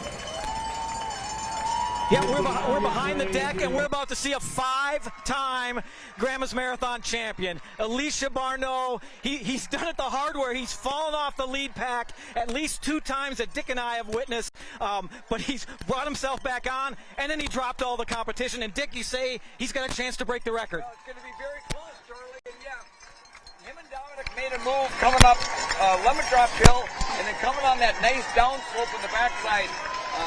Alicia kind of put in the surge here, opened up a gap, and he is flying. I mean, his last 3-4 miles have been in that 4:45 range, so he's flying. It's going to be very close, but he could have a record here, but he's going to have to keep pushing the pace, and he's pushing it right now. Absolutely, and it's an amazing performance. He's 38 years old. He's already in the Grandma's Hall of Fame, but he's not going to rest on those laurels. He wants to win a 5th, put this baby way out of reach. And again, he did it the hard way. I would have guessed on Lemon Drop Hill, he might have been the first one to drop off, and it ends up he and Dominic, his training partner, go off the top together, and then he runs away from the course record holder and the defending champion, his friend and training partner, Dominic Onduro. Right now we've got exactly 3 minutes from right now.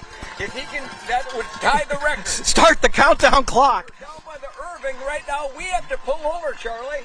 Yep, so we'll send it back to the finish line. We're going to cheer him home. Alicia Barno en route to his 5th Grand. And he is oh so close. He is just wrapping around the William A. Irvin Ore Dock ship parked just right across the lake from where we are now. He's going to round this corner and then come down this Canal Park Drive. We're going to see those red flags come up in just about a minute or two. And you know, it's truly amazing. Charlie mentioned his age, 38 years old. Not that that's old, but for a male elite marathoner, that is definitely on the second half of your career. And it's really amazing to see him. Potentially he's going to run the fastest time he's ever run here at Grandma's. And if he looked early on like he was yo-yoing, he was losing momentum. And now look, he is so far ahead. He really needs to pump those arms and send himself home. But he has done a great job of extending that lead and keeping the pace hot. Here he is down Railroad Street, greeted by hundreds of fans excited to see their winner come across. 2:09.06 is the record for Superior Street. Alicia Barno set the Michigan Street record at 2:10.06. You know, this is going to be a PR for him potentially. This is just an incredible story to see that a man at 38 years old, and he's had a long, illustrious career, to be able to come in and run the best marathon of his life. It's really impressive, and we see him glancing back.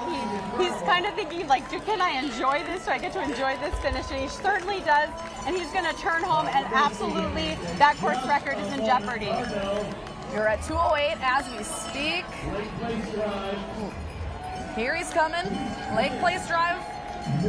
We are oh so close. The crowd is ready to crown their Grandma's Marathon Men's Champion. And that's what's so fun. We can hear it here. The arms go up. They know he's coming. There are the red flags. Yeah, the red flags are there. It's going to be a tight run for that record, but it's definitely going to be a very fast time and a personal best. Let's just see how fast that can be for him. Here you go. That is the question now. Flanked by a couple of police officers on. Here comes Barno. He's all dressed in black. Bring him on in, folks. Alicia Barno all alone. Here he comes. He will be your 2023 Grandma's Marathon Champion. He is going to run his fastest time of his life. His first time breaking 2:10. What a way to do it.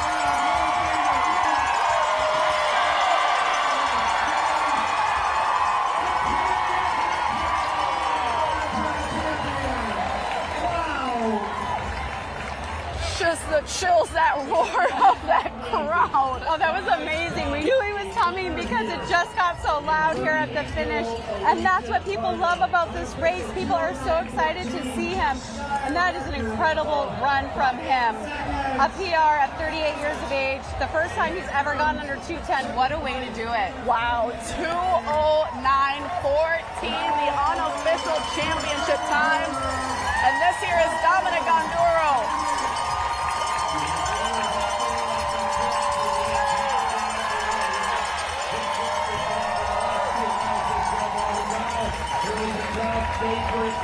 And he is also under 2:10. Yes, he is. And that's a very good mark for men's marathoning, the 2:10 barrier. Both men's training partners both under it today. At number 3.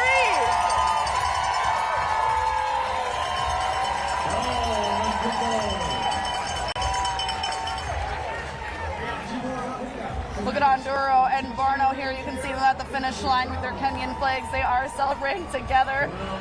All right, here we have 2 more finishers coming up.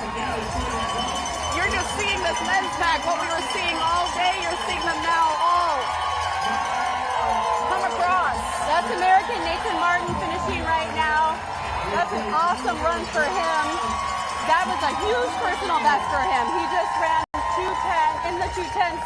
His personal best is 2:11.05. So what a great race. That's the first American finisher, Nathan Martin. Wow, what a stellar finish here at the 2023 Grandma's Marathon 47th Annual.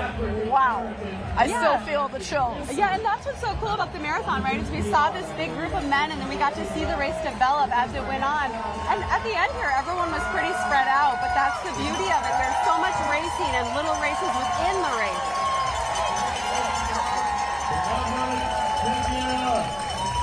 And all within 2 minutes of each other is this pack coming across the finish line.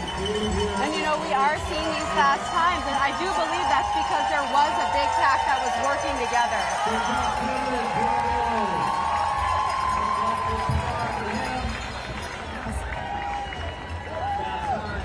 All right, and well, what better way to cap off this championship victory than to hear from the victor himself, Alicia Barner, now with his 5th Grandma's Marathon title under his belt. What a way to come across the finish line under 2:10. I know our own Dylan Moreau is standing by to talk with the champion, the winningest men's runner in Grandma's Marathon history. He is just gearing up there at the finish line to talk to Alicia Barno.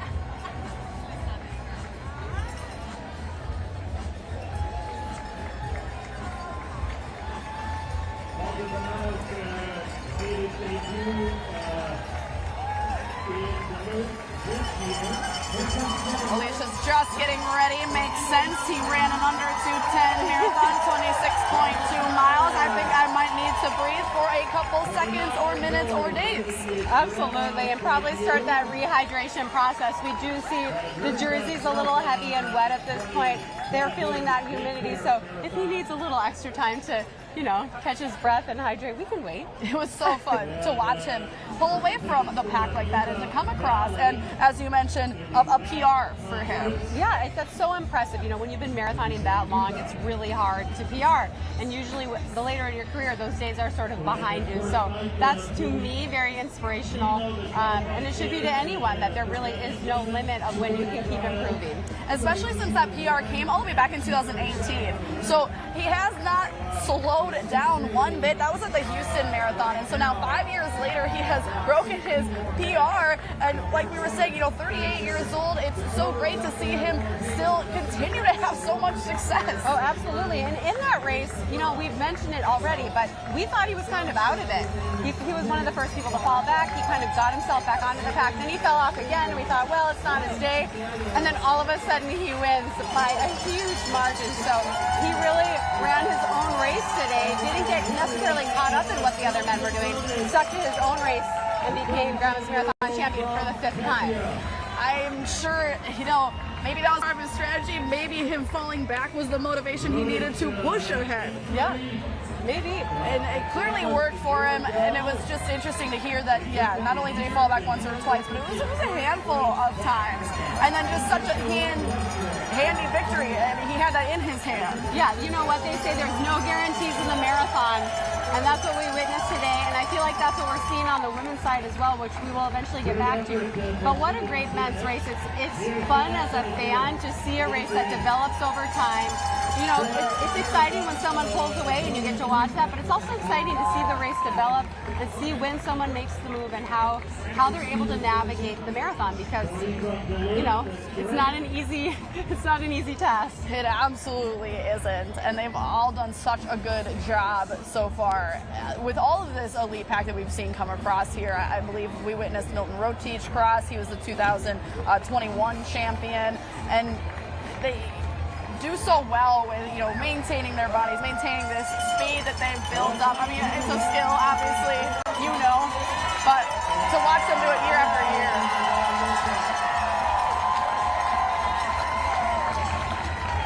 I just love the interaction with the crowd too. Yeah, I love it too. Alrighty. Well, of course, with the finish of the men's comes a near finish for the women. We got to be getting close. Let's take this out to our women's lead car. Let's see what's going on with them in the women's race. We're about hour 2:10. We have seen a reversal of fortune for Dakota Lindworm. She is now trailing by 12 seconds down London Road. And really what we saw was Lauren Hagens using that track speed. The 36-year-old from Flagstaff via Arkansas, the Arkansas native, is on her way to a debut marathon that will absolutely be a buzz in the marathon community tonight if she can hold this off. She's approaching now mile 24. She went through mile 23 in 2:07:40, which puts her at an average of 2:25 or at a projected time of 2:25.26. It's not. It's about a minute outside the record of Kellen Taylor. But Carrie, this is you talked about it. You had her as a dark horse to possibly take down Dakota Lindworm, and you're absolutely right. Coming into mile 24. Well, I think Lauren Higgins has shown such poise over the longer distances when she's raced. She knows how to run, but she absolutely has this great team around her. I've been texting with Ben Rosario and with Northern Arizona Elite. You know, he said they've been working so hard on Lake Mary Road where they do all of these long runs, some hard tempo runs, and they've been practicing for these final miles. You know, she's had the greats around her. Kellen Taylor, who's won here and obviously has the event record. Alafine Tuliamuk, who we all saw win the Olympic trials, go to the Olympic Games, and she had her baby in between. All the great storylines with Alafine Tuliamuk. Steph Rossing Bruce, who's obviously one of the biggest names in America. So she has these athletes that she trains with and wants to be like. So I'm not surprised to see Lauren Higgins up here. So she's got great recon teammates that she trains with. Comes into this race, and you kind of knew that. You checked in with her. I know you talked to me about her yet last night. And you said she's going to try to run 5:35 average, which is a pretty bold move for your debut marathon. She's now running 5:33s, meaning she pretty much nailed that 5:35 up until the halfway mark, and she's running what could be, if she can hold on to this, to a negative split in her very first marathon. How hard is that to do? Well, I think that she played it really smart. She followed the advice of her coaches. She wanted to run this race. She wanted to learn 26.2 miles. This is the perfect timing for her. If this is an event that she wants to run at the Olympic trials, and hopefully at that next stage, she needed to run one, and she picked a very good one, and what a beautiful day to race for her. But I do love the way that she raced. She stuck to her plan. She knew that Dakota Lindworm is a leader, and she goes out and runs hard, so she stuck with the pack, and she didn't do it early on. But you said it, she is really locked into that pace, and she's run a very smart race. She drops a 5:37 from mile 23 to mile 24. She's 2.2 miles from the finish of her first marathon, and she's leading the Grandma's Marathon, passing Fickers down into downtown, and the crowd is going to try to carry her to an impressive debut marathon. Dakota Lindworm is really not in sight anymore, looking like she's probably more than 20 seconds back. It is all about the 36-year-old Lauren Higgins heading into downtown. Put your hands together as you see her come down the main street, and the crowds will be swelling to see an amazing debut and a possible victory by Lauren Higgins. She just has to hold it together.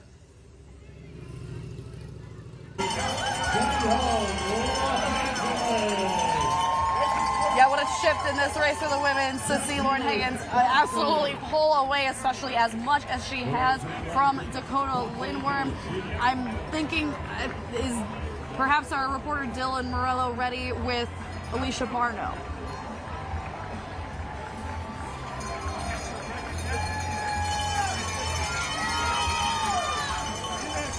All right, Cody. I believe shortly we will hear from Alicia Barno. Dylan Morello, introduce us to our men's champion. Yeah, Alicia here with the men's Grandma's Marathon champion, Alicia Barno. So, Alicia, you set a PR for yourself. Take us through that moment, how that feels personally for you. First thing, I need to say thank you for Grandma's Marathon organizers for inviting me this year. And I'm very happy today for winning and running my PR, my BP. And, I'm very fine. Yeah. Nice. So, 5 times, does it ever get old? Take us through, why you always come back to Grandma's and how you're so successful on this course. Yeah, Grandma's is a nice weather, and I see we are running through the forest and near a lake, and when we reach finishing line, we get people crowding and just motivating. Yeah, and you feel like you got the energy to run. Yeah. So people are wondering, getting up there in age, how does you feel aging like a fine wine? You keep getting faster. Is that what training? What is the key, I guess, to the success for you? Yeah, I think running is about training, and sometimes when you get you get older, but I think the problem is about injuries, because when you train very well and you do not get injuries, I think running you can run good. Yeah. Nice, perfect. Well, thank you, Alicia, for taking the time. Congratulations, Alicia Barno, 5-time Grandma's Marathon champion, Alicia. Wow, so exciting. It's so great, to hear how much love he has for this race. It's not just that he's a 5-time champion, it's that he loves grandma. Yeah, well, that's what this race has done. It draws people in and they want to keep coming back. And what a special 5th victory for him. His last victory was quite a few years ago, but he's come back and he gets to be on top once again. It was interesting to hear, he said it's just all about the training. It's just getting in that mindset. It doesn't matter how long it's been. If you set your mind to it, it's absolutely something you can achieve, and clearly he did that here. Yeah, absolutely. And now we see Lauren Higgins. Alicia, I can't tell you how impressive this is. A debut marathon, you're learning, you're in uncharted territory. I don't care how much you train, you're in uncharted territory, you've done things your body, you're going to places your body hasn't been before, and it's so hard to hold back at the beginning. And Lauren Higgins was a 5K athlete, right? So she's used to running 3.1 miles. Wow. And in those races, you can't give a gap, you have to go. And so for her to be able to transition to marathoning, to believe in her training, to trust her coaches, she let Dakota Lindworm go. She said that's too hot, but then she slowly reeled her in. And if you look at her now, I've been noticing she's still bouncing off that pavement. Her knee lift is still good, her arms carriage is still good. She's looking around. There's still so much bounce in her step, and this is just an incredible debut. I would watch this and think this is a seasoned marathoner. That is great insight, especially with her experience in 5Ks, and now to see her have so much success down the stretch here. I know we can head this to Carrie Tollison and Chad Samala. You guys have the front row seat to this. Yeah, we're seeing a great race by the 36-year-old from Arkansas via Flagstaff, Arizona. Absolutely crushing these final miles, coming up to mile 25. She is on pace to potentially take down our own Kara Goucher's 3rd fastest marathon debut in American history. 23 time is not within reach, but Kara Goucher's 3rd fastest marathon debut in New York City was 2:25:53. Lauren Higgins is on 2:25:30 pace as she comes through in 2:18:46.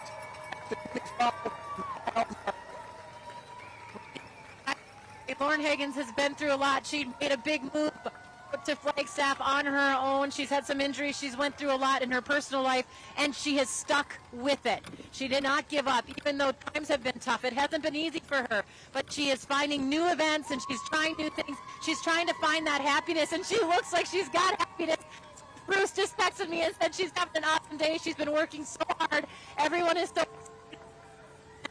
When you do tough times, you got to keep going.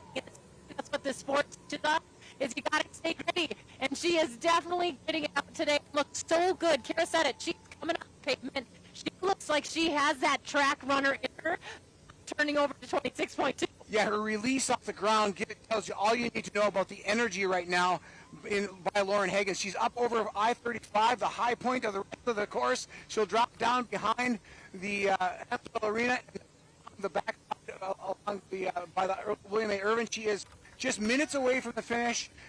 On course, on pace to run 2:25:26 at 25. It has been an absolutely inspirational day for the debut marathoner, the 36-year-old from the track, coming from track origins. And she still looks great coming down the hill. Yes. We talked about Dakota Lindworm at this time. It really took a lot out of her legs coming over that hill. And now Higgins just has to hang on for about a mile and a little over a mile and a half. And she's heading down the final stretch, and the crowd's going to bring her home. It's just great atmosphere down here along behind the deck. And we get to get out now. I don't want to get out. I want to keep watching. But you guys, this has been amazing. She looks great. The crowds are going crazy for her. And this will be the third fastest marathon time. But what a debut. Remember the name, Lauren Higgins, because this is her day in the women's marathon at Grandma's Marathon 2023. We'll sign off and send it to down to the finish line in Kara. Yeah, Kara, they were kind of talking a little bit. She's maybe going to come in about 26 seconds faster than your marathon debut. Yeah, well... different race, but this is so impressive. And really, this has been a master class in marathoning. And what's so impressive is, she's in uncharted territory. She hasn't been here before, but she only looks stronger as the race goes on. Yeah. She looks like she's enjoying herself, but that pop off the ground, as Chad was saying, she's not lingering on those footsteps. They're just bouncing right back. And this is just very impressive. This makes me very excited to see what could Lauren Hagen's marathon career look like. I think it could look pretty darn good. To start off like this, to come around the bend of Grandma's Marathon, kind of all by yourself in your marathon debut, that's got to give you some confidence heading into the rest of your marathon career, knowing not only can I do it, I can win it, I can go on beyond Duluth, come back hopefully. Yeah, absolutely. And it's fun to see this. She trains with Northern Arizona Elite, a team out of Flagstaff, where, as Carrie mentioned, Kellen Taylor trains there, Alethea Tuliamuk, who won the Olympic marathon trials, Steph Bruce. They have a stable of really good American marathon athletes there, and so she's been able to learn from the women around her. And I mean, this is just so impressive. She hasn't been yo-yoing. There's no fear in her.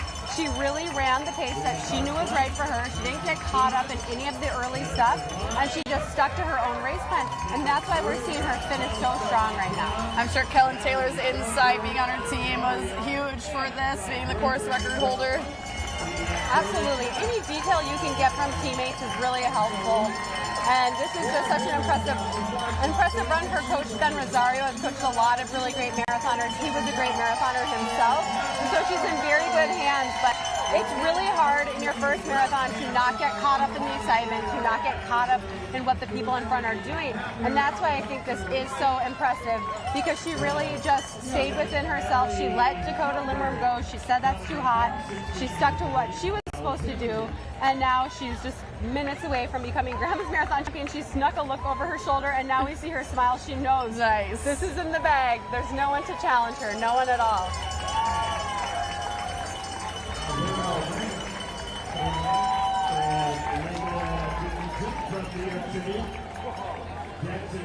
We're about to hear it get pretty loud down here at the finish. We'll see those flags go up, and we will hear a lot of cheers. She is so close to the finish now, stretching it out. Her stride has not faltered at all since she took the lead. She just continues to power away. Just so impressive. Yeah, you can see the grin all the way from here. She knows that she is just minutes away from crossing through the banner here that they have set up at the Canal Park finish line. Coming down Lake Place Drive here. This is the final stretch, mile 25. She is just shortly going to be coming into our view. She just glanced down at her watch. She doesn't need to look anymore. She has this victory. Now she just leaves it all out there, everything she has. She was a little ginger around that turn. It's a sharp turn, but we're about to hear an eruption of noise here. Yes, we will. Get ready for it. Those red flags are about to pop up, and this crowd is about to go wild.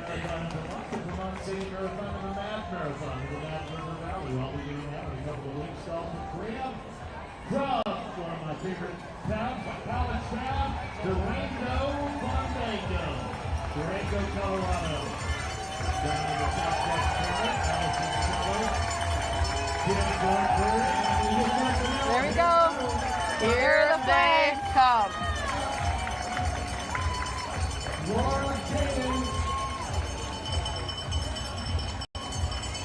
In her first marathon, she will qualify for the Olympic trial. She is running under the Olympic standard. Wow. So this is an incredible first run.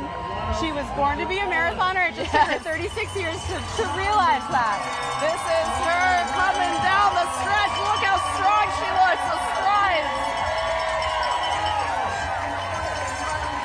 Lauren Hagens. A huge performance by Lauren Hagen. Just really puts her on the map. She'll learn so much from this race and be a stronger marathoner. But if this is her first marathon, we have a lot to look forward to. Lauren Hagens, the victor.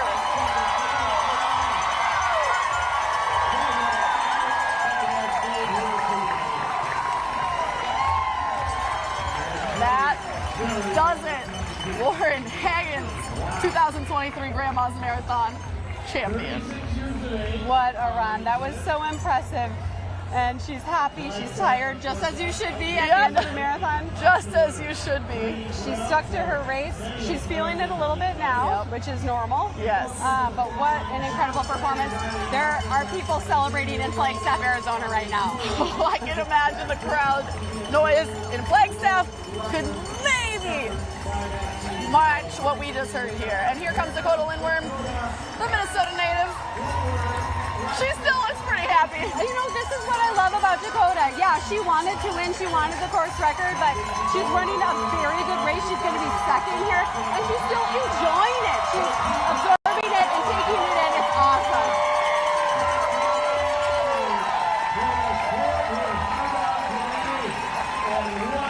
Welcome across, almost as if a champion herself. Huge hug for Grandma. She couldn't be happier. Of course you want the victory, but man, that smile. Yeah, and you know what? She didn't quit. Lauren went by her pretty powerfully, and that could have been tough, but she hung in there, and she did great. And now we see Gabrielle Rooker here coming down. This will be a big personal best for her as well. A former competitive gymnast turned marathoner. This is an incredible race. This is going to be a huge personal best by 2 minutes. What a race day! PRs after PRs, record broken. I know. This is her first race since a marathon in December. She trusted her training. She didn't need a race to prove to herself she was fit. I find her so interesting. Gymnastics and running seem so different. They do. But she was an excellent gymnast, very competitive gymnast, and she shifted to distance running later in life, and now she's a 2:27 marathoner, which is absolutely incredible. I just love seeing the arms wide open, the giant hugs for Grandma as they cross the finish line. This is huge for her. This is huge, and she knew she could PR. Her first marathon was actually at Grandma's, and she's just shaved minutes off of her time. Every time she goes out and races, she's only raced a handful of marathons, but every time she goes out, she shaves time, and so it's interesting to think what more she could do in the future. Absolutely, yeah. She placed 10th last year in Grandma's, 3rd here this year.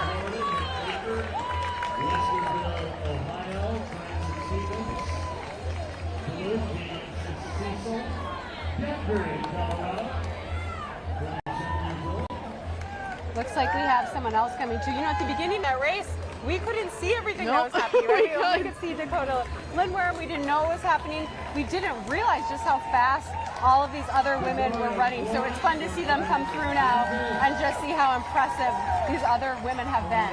Yeah, it's so nice now for us. We can kind of put in perspective what was going on that course. You guys can see what we are now. Of course, our 4th women in the Grandma's Marathon full come across the finish line.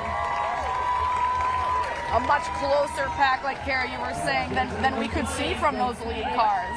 And you know, we're still just at 2:29 on the clock, 4th place 2:29. 2:37 is that Olympic trials qualifying standard. So we're seeing women here run well under that standard. And we'll get to see them race again in Orlando in February at the Olympic trials. That makes this race so special. Of course, you're racing for the win, but you're racing for more too. You don't need to win to qualify for the Olympic trials, to qualify for Boston Marathon. You can still do all of those things here and continue to find so much success on the big stage. We can continue to watch them and their careers. Every race is different. It really is, and that's what I love. The marathon, there's races inside of the race. You know, only one person can cross the finish line first. That just is what it is. But there's so many people doing great things. We see Grace Kahura here now finishing, who also trains out of Boulder, Colorado. Wow. It's a hot spot. It really is. Boulder, Colorado, and then for the wheelers, you've got Champaign-Urbana. Yes, those seems are to be those two of those big cities. spots.